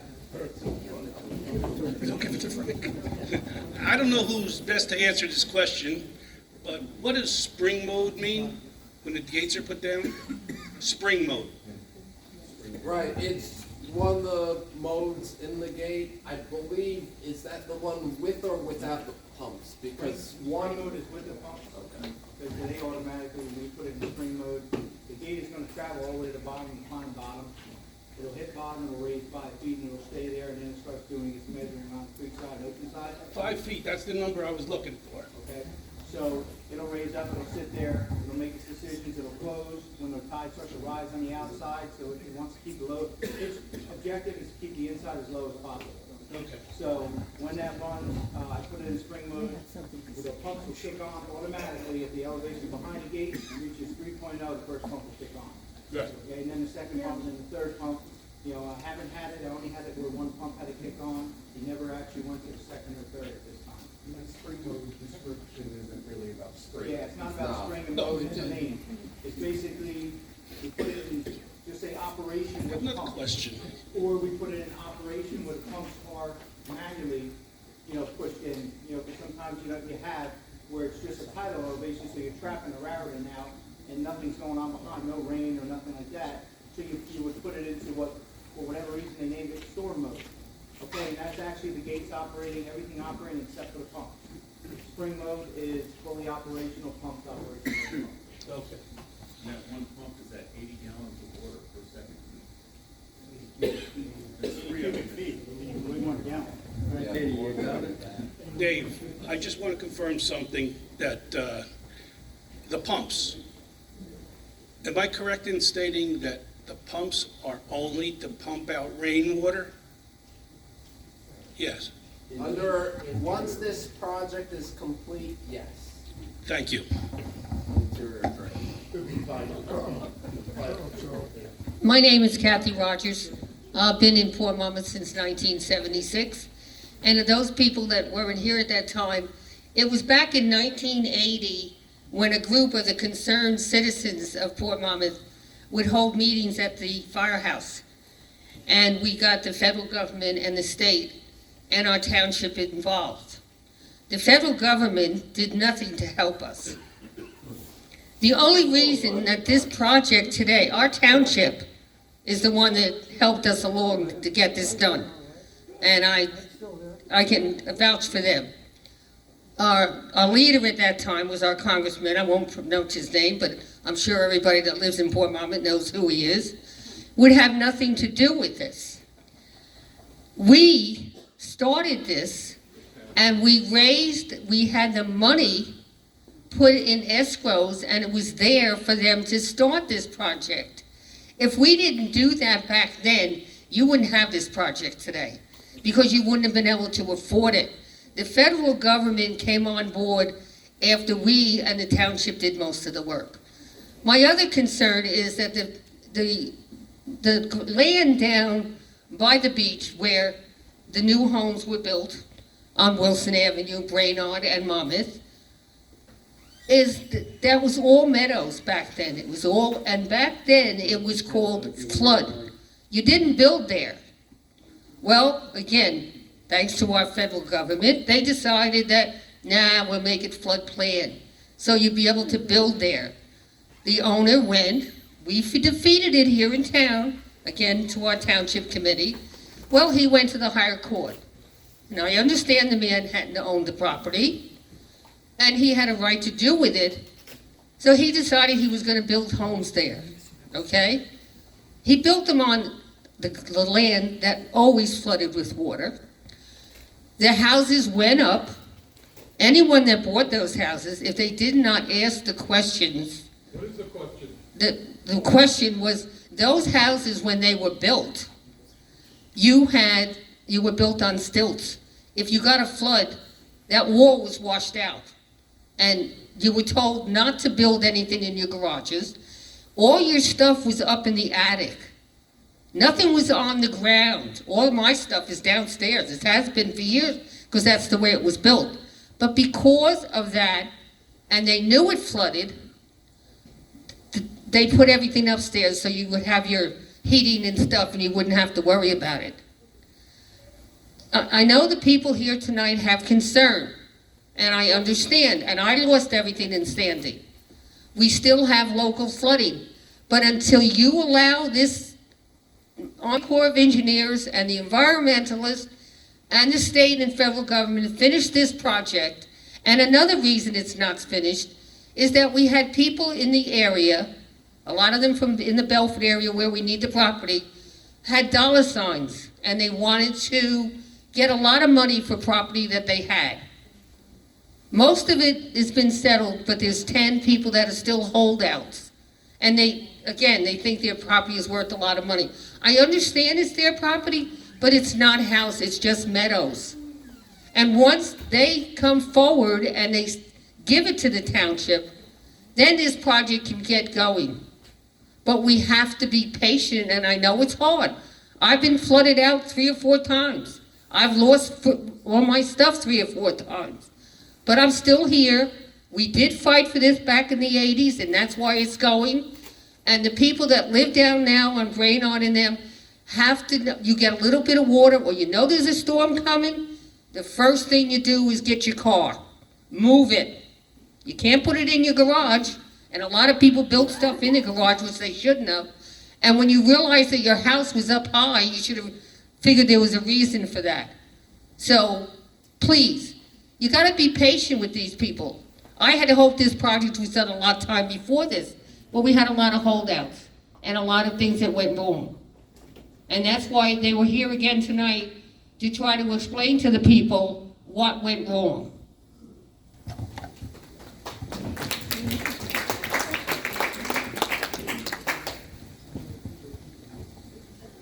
Good evening, everybody. My name is Brian Swatz. I live in 34 Brainerd, Port Monmouth. Thank you, everybody, for their questions. Thank you, everybody, for being here tonight. I have a concern that exists in pertaining to December 23rd event and the flooding on Brainerd. I have a true belief and a true feeling, as a lot of other people probably do in this room, that the main reason why we flooded on December 23rd was because of the decision to start contract number 5 before contract 4A and 4B were started. As it was noted, the water came from right where contract 5 work started, maybe 2 or 3 weeks prior to that, where there was a natural berm on Main. And that water came from Main to Brainerd to Monmouth and to Wilson, as described by everybody. My question is, I understand why we're not starting contract 4 and 4A and 4B. And I understand that the rationalization to start 5. However, I truly believe that it leaves the four fingers of Port Monmouth vulnerable. And that is Maine, Brainerd, Monmouth, and Wilson for this duration of this project. And you know, I understand we're not supposed to be living downstairs, and we're not living downstairs. On December 23rd, you know, I had no idea that obviously we were going to flood again, and I had no idea. We had Christmas presents on the ground. We conduct life. We pay property taxes for property that the bay comes and washes through. And as you all noticed, your property taxes went up, I'm sure, right? We're paying property taxes for property that I understand, you know, it's a difficult time, but we're not getting a discounted rate for living in the bay. You know, I've always described myself as a creature of the Raritan Bay. I love the area, you know, I'm proud to be a member of this community. I'm proud to be a part of this. I was born and raised in Union Beach. My family and I have been dealing with the Raritan Bay a long time. It's the same old story. I know, and it sucks. And I know there's no guarantee, but is there something we can do to prepare us for when this happens again? Because 5's not getting done for a while. We're very vulnerable until we're there. Right. You know what the There word was on will that Friday night? be an increase in elevation because they will be constructing a levee along that Main Street as well as the pump station. But again, the pump station against that tidal inundation, it's not gonna be able to keep up with what the bay can supply. That's why 4A and 4B But were supposed to happen first. I think what maybe you're touching on, and maybe it is something we can have a discussion with, is during the construction of this portion, is there some sort of temporary measure, if we take it along Main Street, a berm of some sort or something that would keep the nuisance storm, or slightly worse than nuisance storm, from going over Main Street? And I'll tell you that we'll have a conversation with the DEP and the Army Corps about that. I don't know if it's feasible, but I get what you're trying to get at. Yeah, I mean, It's a good thought. there's a reason why they decided to do 4A and 4B and 4.5. And I understand why we can't do it because we will get, you know, I understand. and that's why we put the pump station there, because that drainage swale in that area of Brainerd is the lowest part of the town. Thank you. Hi, my name is Teresa. I just recently moved Brainerd. Yay, I love it. Great neighbors like Brian. I just want to piggyback with a quick question. Great education, which I needed. The tax assessments. Is there anybody here from the mayor's office or anybody that could say, how do we, right, yes. Yes, that's Tony. So where do we go to see what, if anything, can be done for the community that's impacted when, you know, everything seems to be going up and it's costing us more to deal with the situation that we're in?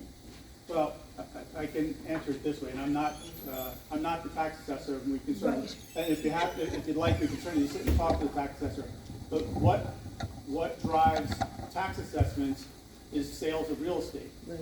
So what's happening is, because there are a lot of houses, particularly in Port Monmouth, that are getting rebuilt, elevated, and frankly, they're worth a lot more than the houses that were there pre-Sandy, right? I mean, can anybody dispute that? So that's. But, well, whatever someone's gonna pay for the property, they're gonna pay for the property. And those sales are what dictate assessed values. And that's just the way it works. By the way, that's the way the New Jersey Constitution requires that you assess properties. There's no way. Now, if there was something very specific to a property that, you know, some feature of the property that maybe you could argue devalued it the tax assessor does have the ability to take those into consideration property by property, but you couldn't just say, well, this area floods, so they're gonna get, 10% reduction in assessed value, because it doesn't matter, the sales are what generates the value. I'm familiar, I was a real estate agent, I'm familiar with the real estate aspect of it, but it just seems that, this is a major loss, and even to try and sell your house at this point, there's something to be said about that, so. Yeah, I mean, there's look, no place to go. I can certainly talk to the tax assessor about it, but I don't think that that's a solution, Frank. I'm sure it is, I just thought I'd bring it up. It's a good idea, but it's probably not legal. Good idea for us, not for you. It doesn't bother me. Hey, you know what? It's just the truth about that, right? Everybody, if we were to lower the tax assessments in a neighborhood because of it potentially flooded, which by the way you can't really do, but let's say we did. Guess what? Everybody else is making up that reduction. Understood. So somebody's So paying can for we- that, so I'm can not we get getting a any less money. bonus? We're not getting any less money because So other people are paying can we for it. get a bonus, sort of on the side to help with the cleanup? Rhetorical question. Yeah, hi. I just wanted to double check the estimated completion time of the project. Is it 2025 or is it 5 years? 2025 currently spring. Not 5 years. Correct. That was mentioned. I have a question as to the raising the roadway. You said you're going to raise the roadway at Port Monmouth Road? Just a portion of it. Correct. Portion of it from, after Main Street, I guess from the development, pass down to the creek? The entrances of the two condos, Park Ferry and the Dunes. And 36, you're going to raise the roadway in 36? That's already been done. Contract 4A actually was completed. That You raised it a couple of inches, I guess. Utility poles were all upgraded. Now, the other two roads you're talking about, I live on Campbell and Broadway. You're not going to do anything with the roadways, you're just going to put that thing across the road and that's it? You're not going to raise any portion of that roadway? Correct. If it doesn't have a big storm, you're not going to put the gates up. And those roads still get filled with water. And the roads are in horrible condition. And they're just going to get worse and worse over the years. Something's got to be done to raise these roadways. Bow the gates at least a couple of feet, just so people can walk there at different times, at high tide or low tide, whatever the hell it is, that has the big problems in the area. The roads are a shambles. Campbell Avenue, I've been living there since 2005, and all they do is come in and patch. Patch here, patch there, patch there. Everywhere in the township of Middletown has had new roadways put in twice since I lived on Campbell Avenue. And it's getting to be that portion of Campbell Avenue by the creek. They put in a new bridge and they repaved the other side into Belford. Nothing was done coming into Port Monmouth. Or a portion of Campbell will get new pavement from this project only because we're going to put a culvert across it. Look, I totally agree. Campbell Avenue needs to be repaved, but there's no sense repaving it now because now they're going to do a lot of damage to it with this project. So it will get repaved. It'll be one of our priority streets to repave. The one thing I'll just say about elevating it though, you've got to be careful about that because now you put all the properties, now the homes are now below the road. There are no homes where it gets flooded. There's no homes there at all. It just goes down from the end of the street, Creek Road and Campbell Avenue. It drops down 4 feet. That's where the flooding So comes you're in. just talking about that section right by the bridge? Right. Okay, all right. That's it. That's the only section I'm talking about. The rest of the street is terrible condition, but it doesn't get flooded. Hi. You were speaking about the levels. Is there going to be a provision in this project for perhaps like a web page where people can actually monitor some of the readings that you take, the elevations? I mean, I'm assuming it's a computerized system, or all that goes into some data handling system. That's an interesting idea. Okay, please consider it. Yeah, no, thank you. I like it. Hi, thank you. You've provided a lot of good information tonight. I'm new to the area, so I appreciate hearing what's going on. With that, Main Street, just to reiterate, there's going to be a wall part of it, like before the pump station? Yes. And then it's gonna be a berm all the way down to the beach. Correct. That bend up until that point, about, I'll say 400 feet before the pump station, the levee will start right here, going all the way to Port Monmouth Road, and from that point to Broadway will be flooding. Okay, and just the next thing, so I live off of, on Park Ferry, so I'm behind the creek that floods all the time.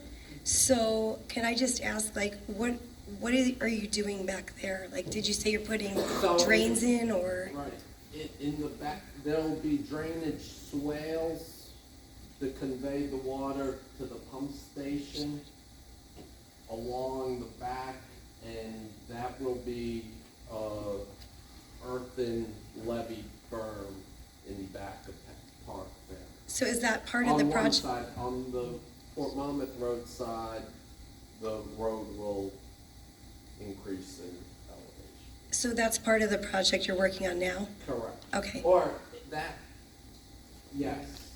The levy portion is part of the base contract, which is what he's working on. Thank you. Yes.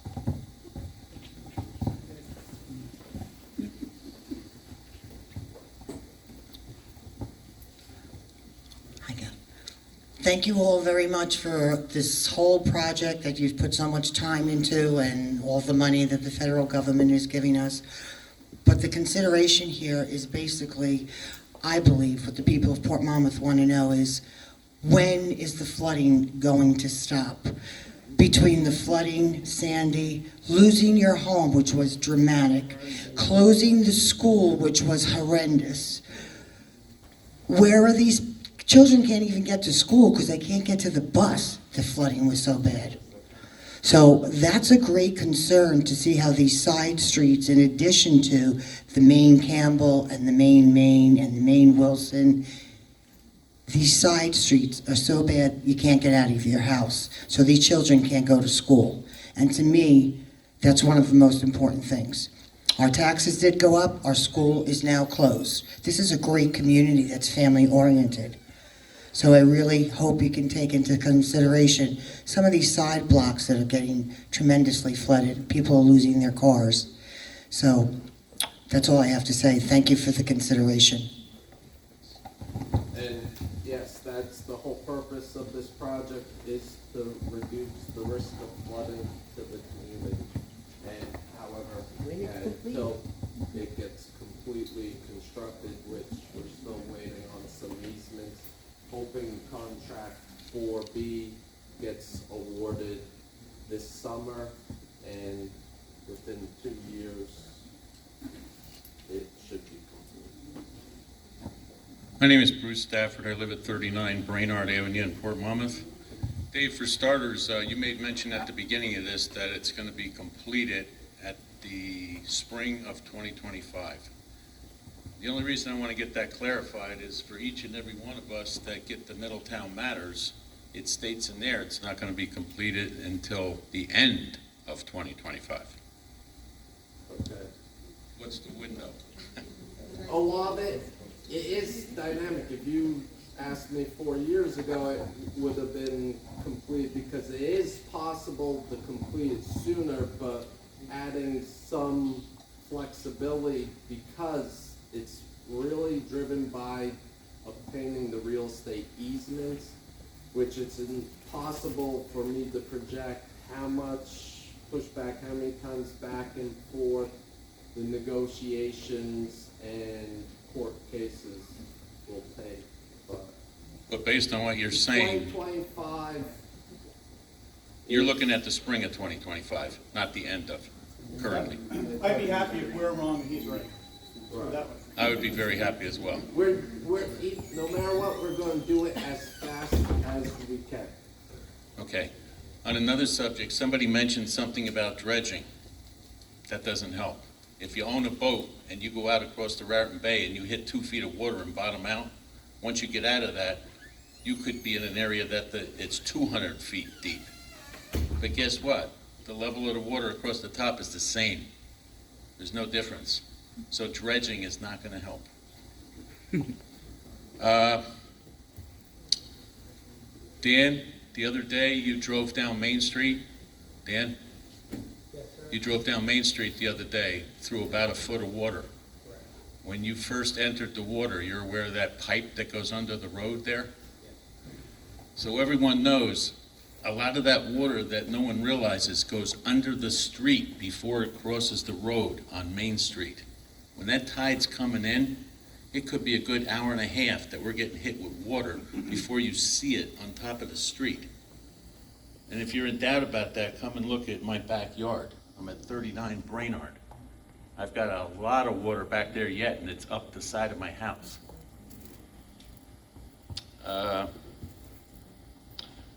The telephone poles that Dave was talking about on Main Street, that part of the construction is completed. They actually installed brand-new poles and new service.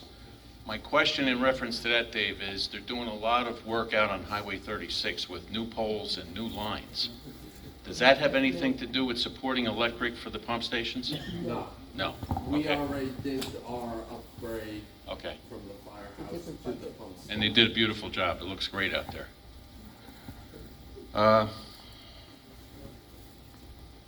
The commuter parking lot across the street from Wilson Deli, that needs to be raised yet, correct? There's a speed bump as you first drive in off of 36? No, that portion, our flood wall will just tie into that. That bump is already at elevation of 13 as well as Route 36. We have that line. All that work was part of 4A.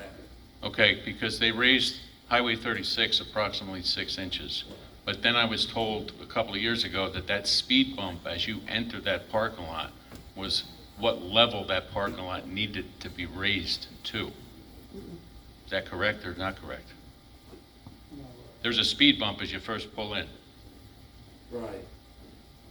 I'm not sure exactly that location. It's the entrance into the commuter parking lot from off of 36. I'm familiar with where it is, but I'm not sure about the elevation. Okay. But we will assure that everything is, because that's one of the staging areas for the 4B contract.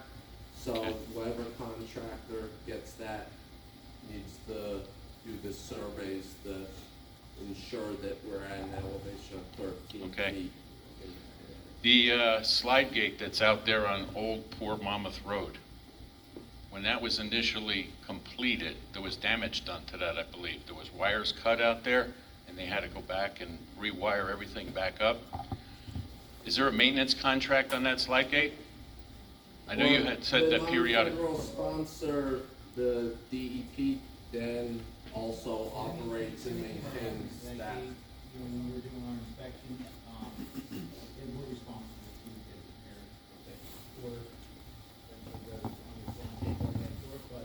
yeah, we actually have, had issues where we had. There was damage done to that slide gate, correct?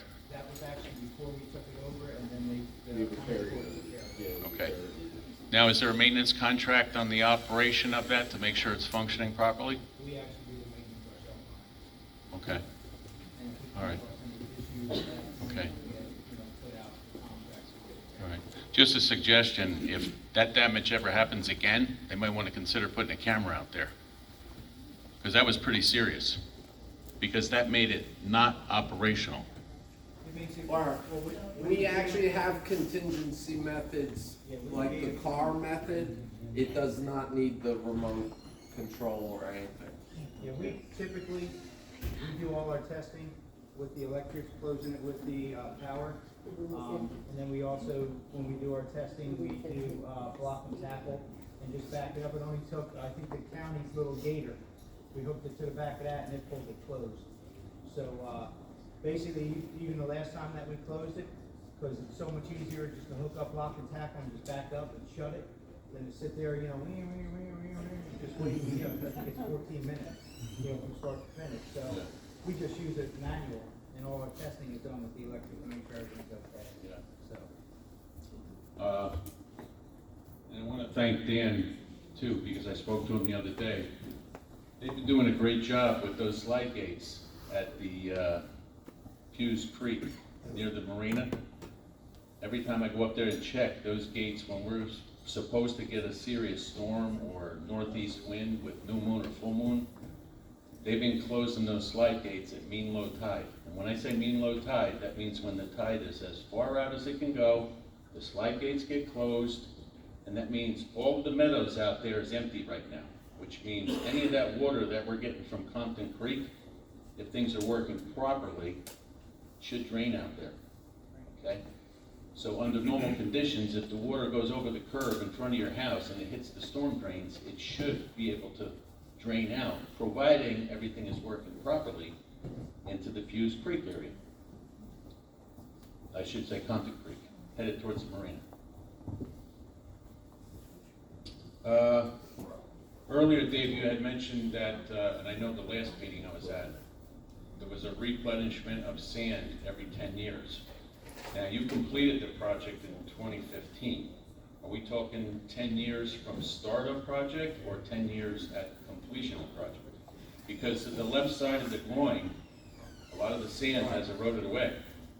Or it's actually 10 years from the start of the project, which would be 2024, we were looking at doing. But this summer, we should be getting material not as a replenishment, but as a beneficial use of a neighboring Army Corps operations dredging job, which will place the material that we need on the site at no cost. Well, the last time they supported that beach, it was with 12 feet of sand, okay? Are they gonna do the same operation where they're gonna have a barge out there about a mile off the coast? No, because this is a neighboring dredging from the Compton Creek Shoal Harbor dredging they're gonna be doing. So they're gonna truck it? They're just gonna pump it over and bulldoze it. Okay. And normally, renourishments for this project would potentially be trucked in because it's a smaller quantity, so for cost benefit, it would be trucked in versus barge 5 Okay. months out. Yeah, 'cause the last time there was a barge about a mile off the coast, and they pumped it in. More than a Yeah. mile, yeah. They got the sand from the ocean last time. Are they gonna get it from the ocean or the bay this time? No, they're gonna get it from the bay this The time. bay. Last time they got it from Sandy Hook. At the beginning, Dave, you made mention that the project was 250 million. When this project first started, based on what Kathy Rogers said, it was 30 million. It went from 30 to 130 at the last meeting. Now we're at 250. Does that include the work that's already been done at the slide gates? Or when we, just to be clear, when we executed the PPA in 2014 January, I believe it was 105 or 110 at that point. Okay, now it's 250. Right. Okay, does that include the project that's completed at the? Yes, it does. Okay. It's not remaining, it's all costs escalated. Okay. And just to add to what Brian had said, he lives on Brainerd as well. I think it would be beneficial to all of us if they look at the berm situation to the right side of Main Street, because we're very happy to see the Army Corps of Engineers out there doing the work they need to work, but they don't realize it, but they've taken the berm down to the point where it's level with the road right now. And when we got hit with that high tide on December 23rd, there was timbers that they had buried in the marsh that left the marshland and wound up 2 streets away on someone's property on Monmouth Street. They were huge timbers, huge. And they didn't mean any harm by it, but they have to get equipment out there, they have deliveries coming, they have heavy equipment out there, and the berm has dissipated away. So even if the berm was 12 to 16 inches high, that's 12 to 16 inches more water that we're gonna get without that berm being in place. Or Not necessarily, because water does reach its equilibrium, like you said before, water goes under the street through the stormwater system. So as long as there's an entry point there open, water would equal out, so wherever the elevation is, even with the berm, it would equal on the interior. Oh, it equaled out all right. Dan can vouch for what I'm saying. There's a pipe that runs under the road there, and it's Right. open on both ends. Exactly. So when the tide comes in, it blows under the road, unbeknownst to anyone, and once the tide gets high enough, it then crosses the road. The pressure. Okay. So that's why, and it's not my authority, I'm not allowed, I can spend money on this project, but I understand, and it is frustrating because there are some quick fixes, so to say, that could be done, but I'm not authorized to spend. The suggestion might be one of those balls that they blow up and put that on the inlet side and blow it up to prevent water from going through the pipe. Right. All right, once again, I want to thank you guys very much. Thank you.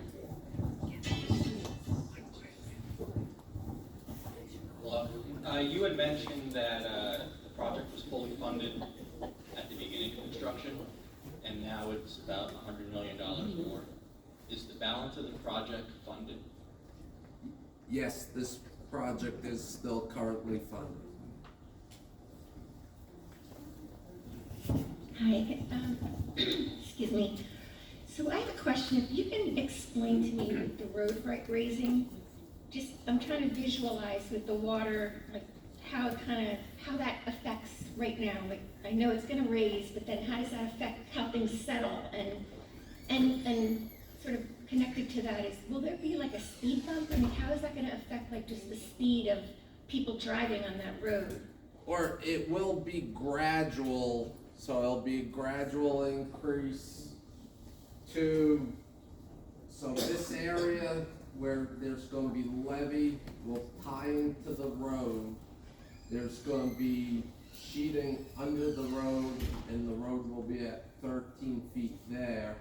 And then there will be essentially a flood wall structure on the north, but it's really just the retaining wall that will act as the flood wall at the 13-foot elevation.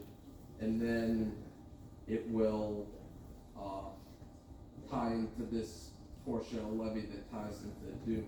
So areas here will be a gradual grade up to this high point, and then areas east will gradually go down to settle or get to the existing grade before the entrance of the condo area. Okay, I'm trying to, okay. So it won't be as sudden as a speed bump, but the road will increase grade up and grade down. So you're saying it's gonna increase up and then it's gonna gradually go down? Yes. So then, I'm just thinking, so when the cars are going up, I live right around there, Right, so I'm like. but it's people over the speed down course that of, I road. believe, 400, or is there a length? 600 feet. Yeah, it's 600 feet.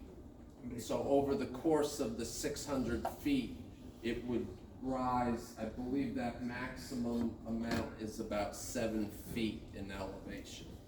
So for every 100 feet, the road will increase a little over a foot. I'm just trying to, is that gonna affect people going faster or slower?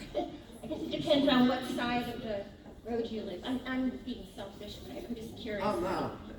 You know, how fast the cars are gonna be driving. Also, you had a question, right? When you say 13 feet, where is it now? Right. So it's probably, yeah. Actually, at parts, it's at 9, but some areas here, I think the existing elevation is closer to 7 feet elevation. We're going up 6. So, yeah, it's, the maximum point, I believe, the increase is around 6, 7 feet.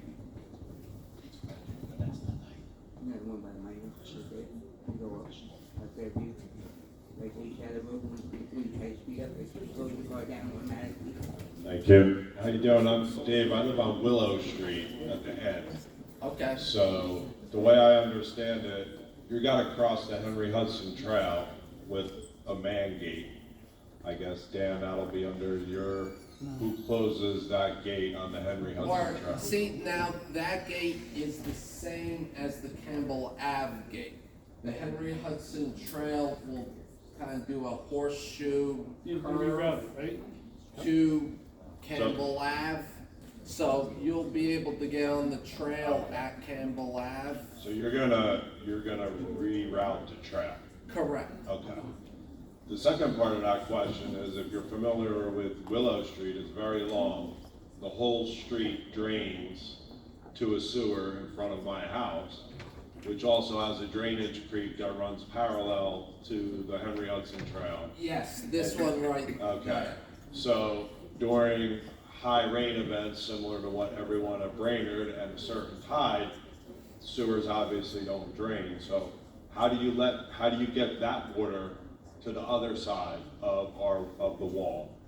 Right, so there's gonna be gates there to prevent the tidal water from coming in. Got it. And for the storm water, as mentioned before, there's going to be swales and culverts. There's a culvert that crosses Campbell to allow that water to the north. So you're gonna pull that water from behind Willow using a swale. Yes, and towards the all other pump. along to the pump station over that's currently under Okay. construction. And that's similar to the swale that you're building over behind Brainerd to pull that water out of that neighborhood, from what I understand. Correct. In Okay. some areas, this is actually an underground culvert. Okay.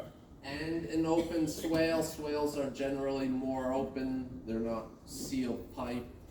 But where it crosses the roadways, it will be a culvert. But yeah, it's along the So there tower. is really, back to the Henry Hudson Trail, there's really no point there where water could get through, because you're gonna reroute the trail somehow. Correct. And the biggest thing is there's a gate. There will be an outfall because normally it will drain just the way it currently drains. The gate will be open and the water will continue to dump into Compton. However, during those tidal events, the gate will need to be shut and any stormwater, rainwater runoff will be diverted to the pump. Okay, and from that second pump station all the way back to 36 is a wall. There is no levee. Oh, there is levee. This section here is a little over 1,000-foot Okay. levee. As well as this area here is also levee. So the levee looks like it's on the other side of the trail all the way back, wrapping up 36. Or That's a wall. this is levee here and this is wall. Okay. And some of this wall probably will look more like a curb because Yeah. as you get to higher elevations, your wall's only gonna be 1 or 2 feet out of the ground. Okay, so no change to the drainage behind those homes, is basically was my question. Correct.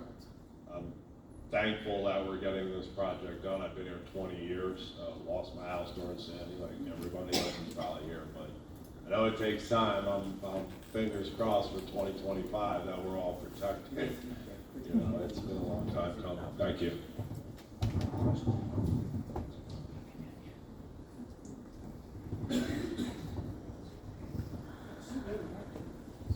Hi, thanks for everything you've done and explained so far. Newer resident into Dunes, and I understand the road raising may also include seawall on either one or both sides of that raised road, am I correct? Right, it'll be a flood wall / retaining wall at the north side of the road. Basically, they'll And both hold the road up as well as it'll act as, so at that point, are we at the high of the 5 or 6 feet, or at some lower grade reaching Egret Way, which is the entrance to Dunes? wait, I'm trying. That wall, since it'll be the same Yeah, as the the high, road. yeah, the high point of the wall, or the wall will be consistently 13 I'm feet. leading up to my actual question, and that is, what will you, right now, there's a sidewalk on the north side of Port Monmouth. Will that sidewalk remain at that elevation? No, that will also be elevated as well, so the edge of the wall will act as a curb to the sidewalk, as well as there'll be a fence, because there will be a drop to the dunes property. And what will be done to make sure that any water that now, between the new raised road, wall, raised sidewalk, and the existing landscape before you enter the dunes, that water doesn't collect there, rainwater and things like that? We have added in this corner an additional storm drain, and it'll all be sloped to that corner, and then that will continue to cross, that stormwater system crosses Port Monmouth Road into that Park Ferry area, and then that gets channeled back to the pumps on Main Street. Thanks, that was very helpful, thank you.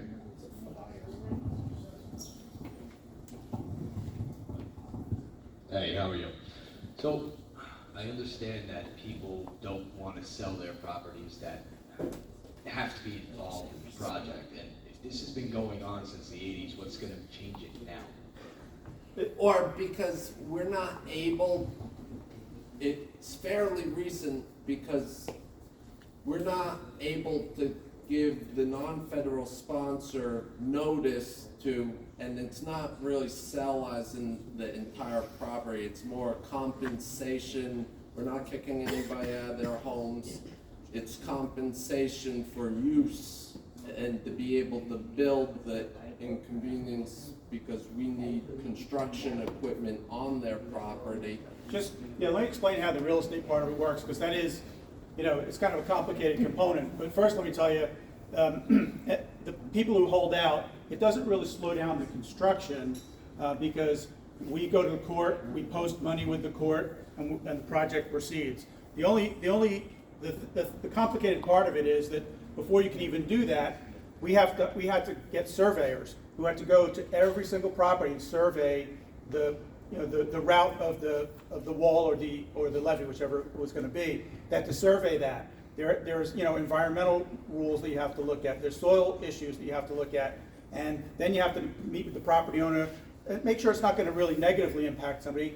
Fortunately, a lot of these properties are just vacant wetlands, but there are a handful that go in people's backyards or go behind the businesses on Highway 36, for example, the businesses between 36 and Willow Street, right? So we wanted to make sure we weren't going to do anything to impact their operation of their businesses. So there's a lot of legwork that goes into it, but now all of that is done. We literally are just in the process of now filing with the court to proceed with all these. So those issues are not going to really hold us up at this point. Thank you.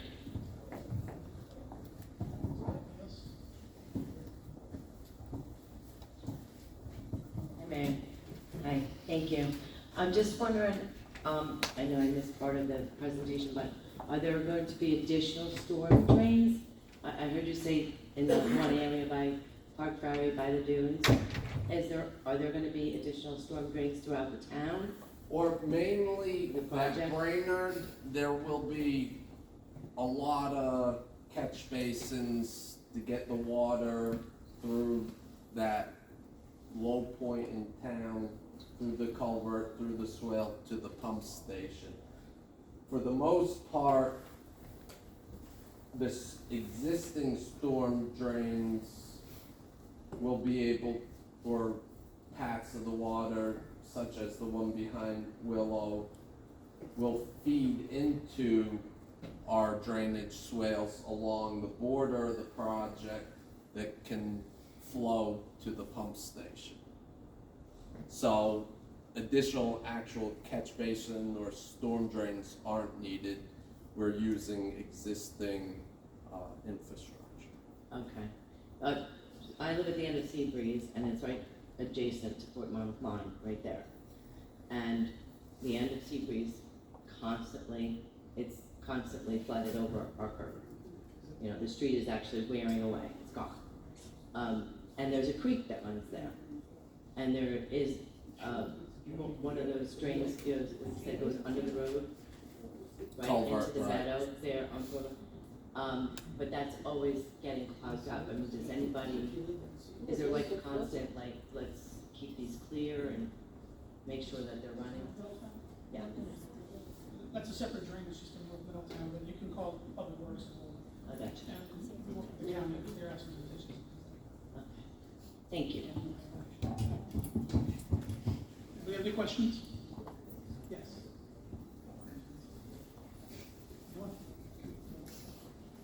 Okay. I just have one more question. Uh-oh. 9 o'clock, a lot. I know a lot of. She did that on purpose. I know a lot of people left, but I just wanted some people that were here tonight talked about how high our taxes are. Well, I'll tell you what, like I said, I've been in Middletown for a long time. Now, the houses that are down where they're having a lot of the flooding, they went for $500,000, $600,000. So of course the taxes are going to be higher. My house is not even worth that.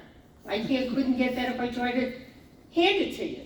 But I have to pay the higher tax because of that. So you've got to realize that your taxes is based on the house you buy. So you have to look at that when you buy the house. And again, because of those houses down there, and I know people like to live by the water, and I appreciate that. But back when we first lived there, we never got any water, didn't come up any further than Brainerd Avenue, not all the way up. And as they started to add the houses, the water kept moving up and up until finally, at Sandy, which was astronomical, we went right up to Highway 36. That never happened before. But again, the township did not raise your taxes. Your taxes is based on the house you live in and what you paid for it. And like I said, I lost everything in Sandy. I just went back to what I originally had. A lot of people went extraordinary, and so their house is worth more money, and that's what your house is based on. So it was not the township, and then you gotta look at your school taxes, you gotta look at your county taxes, you gotta look at your garbage taxes. You take everything out individually, your actually taxes here in Middletown didn't raise that much. Hi, one more, and this only pertains to a handful of people that are here, if they're even here. I'm gonna be the unfortunate one that lives directly across the street from the floodgate on Broadway, okay? There's gonna be a lot of disturbing the ground, a lot of hammering. I happen to have a 98-year-old house with balloon construction. So I have mega concern over the constant vibration. Right, actually, I'm sorry I didn't go over that. Our contracts, every contract, but the contract 5 too, we have vibration monitors as well as the contractor, if you're within 300 Oh, I'm right feet. there.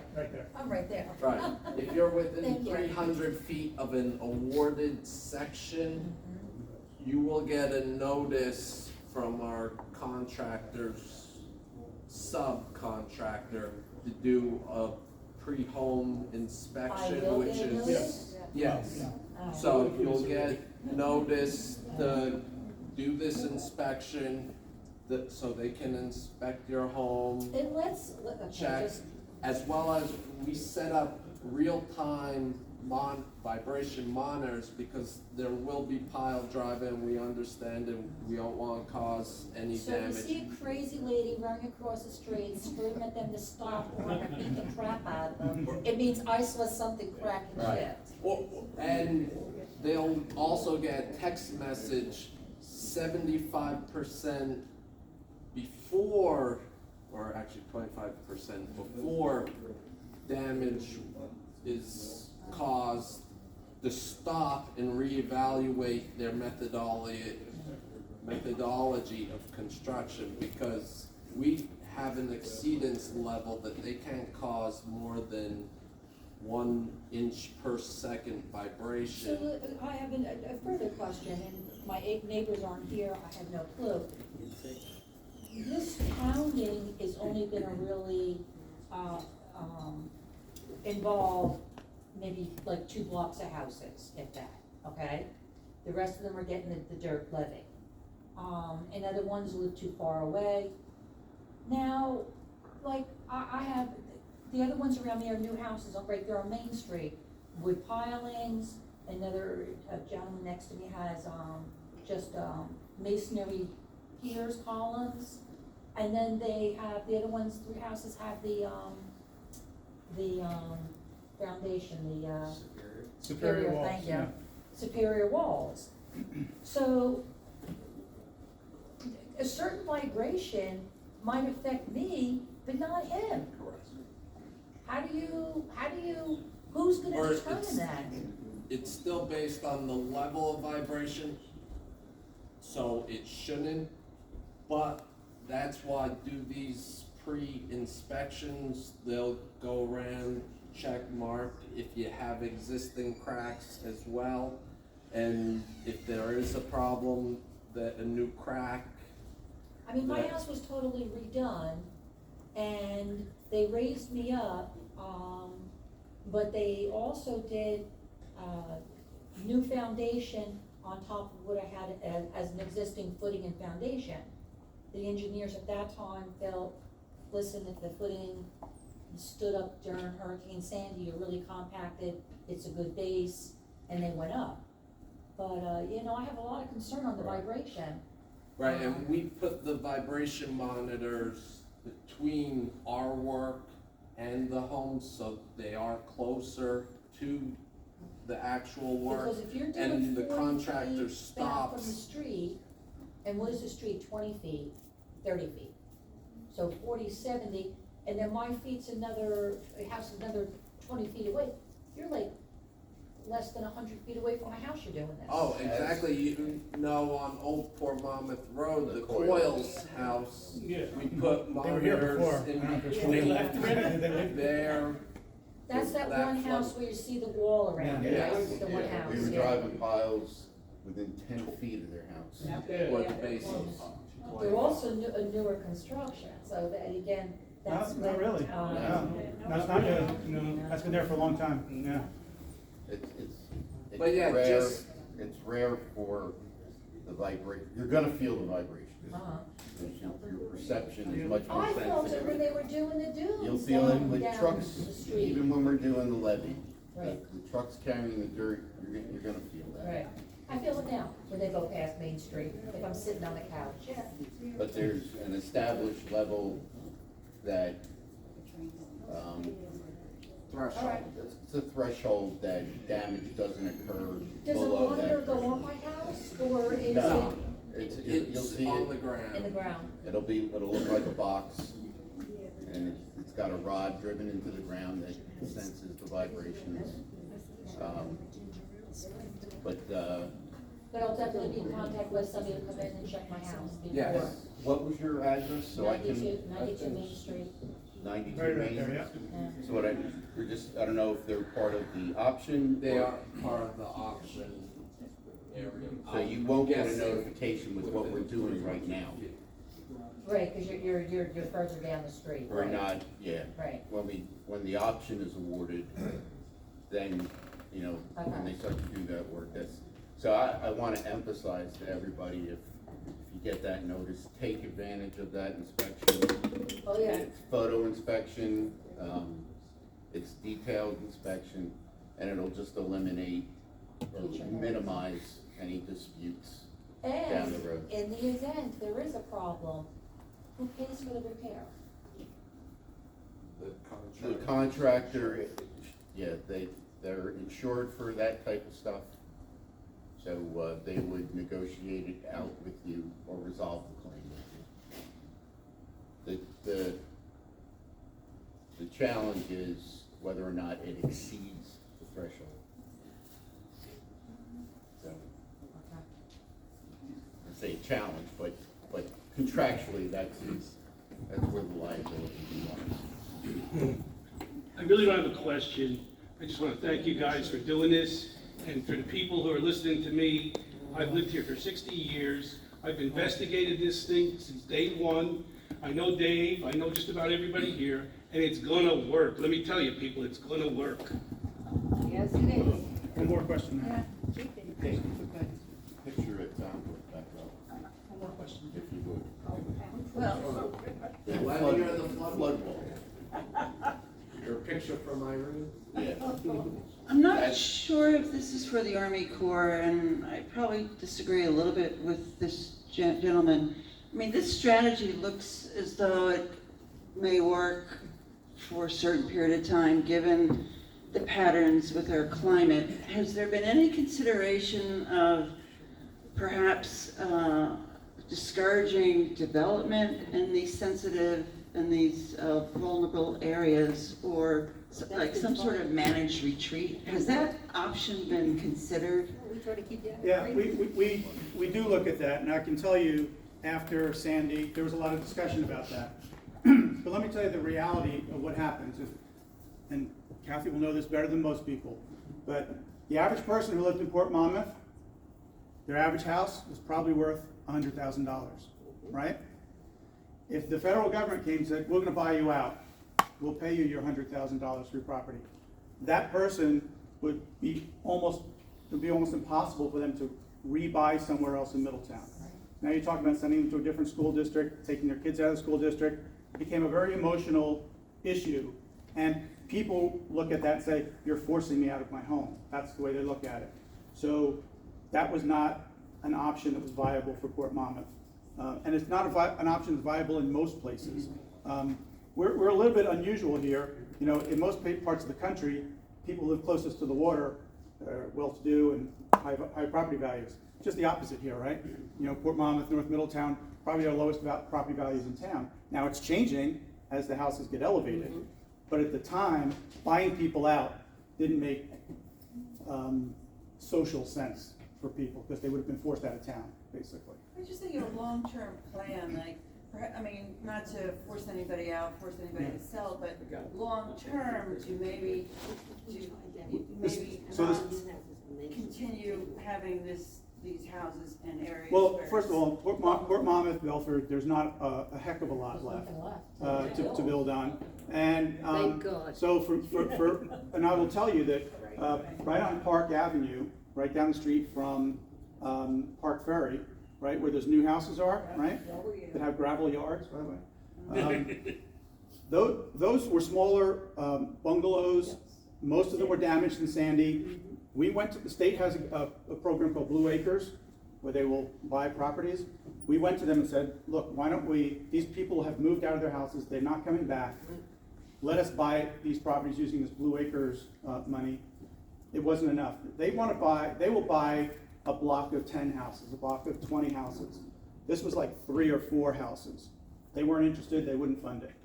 So we tried. So now there's new houses on all this property. Yeah, Charlie? Only when the county bought, I don't need that tape. Yeah, we know, Charlie. We know that. When the county bought the property from Hughes Creek to Belford years ago, they bought that to get rid of all those bungalows that were along the beach to do away with that flood. And that's what happened to those people. Yeah. You know, they bought it cheap, they got maybe 100, 150,000, then they had to go buy houses that were 250,000. Yep, I remember So that. that doesn't always work. It doesn't. It sounds like a good idea until you really get into the weeds of trying to actually make it happen. And when you realize how it impacts people, it's pretty harsh in most cases. Can I Yeah, on your, Tony, one other quick question. Has that easement situation been settled between, Rich Carter's house and Ron's house for that swale to be installed between Brainerd and Main Street? I believe it was today. I think the check was issued today, I believe, That's yes. great. That's good news. Yeah. This one here, From the side. this corner down here, that's gonna be a dirt berm, the road you're raising up to 13 feet. And this is gonna be a dirt berm Yes. up to this. Up to that Then point. it's, how come it changes to concrete and not concrete all the way down? Or it's usually based on cost and the geotechnics below, whether the material below what we're building on, if it's suitable to build on, or whether the quantity of material, because flood walls generally are more expensive to construct. Yeah, I wish you How- would've did a whole dirt, However, Goes off Broadway. the footprint of it sometimes is limited, as well as the foundation, because you have a large foundation for a levee. So if you have to remove hundreds of thousands of cubic yards of material, that becomes very costly versus dig a 10-foot hole and drive piles 85 feet into the ground, maybe more cost beneficial. Plus, from an environmental standpoint, you have a smaller impact or footprint. The pump station that's there, that's gonna be 40 feet from the roadway? At least, yeah. The berm is gonna be part of that pump station? Yes, So the berm pump is- station will be on top of the On top of berm, a the berm. couple feet higher.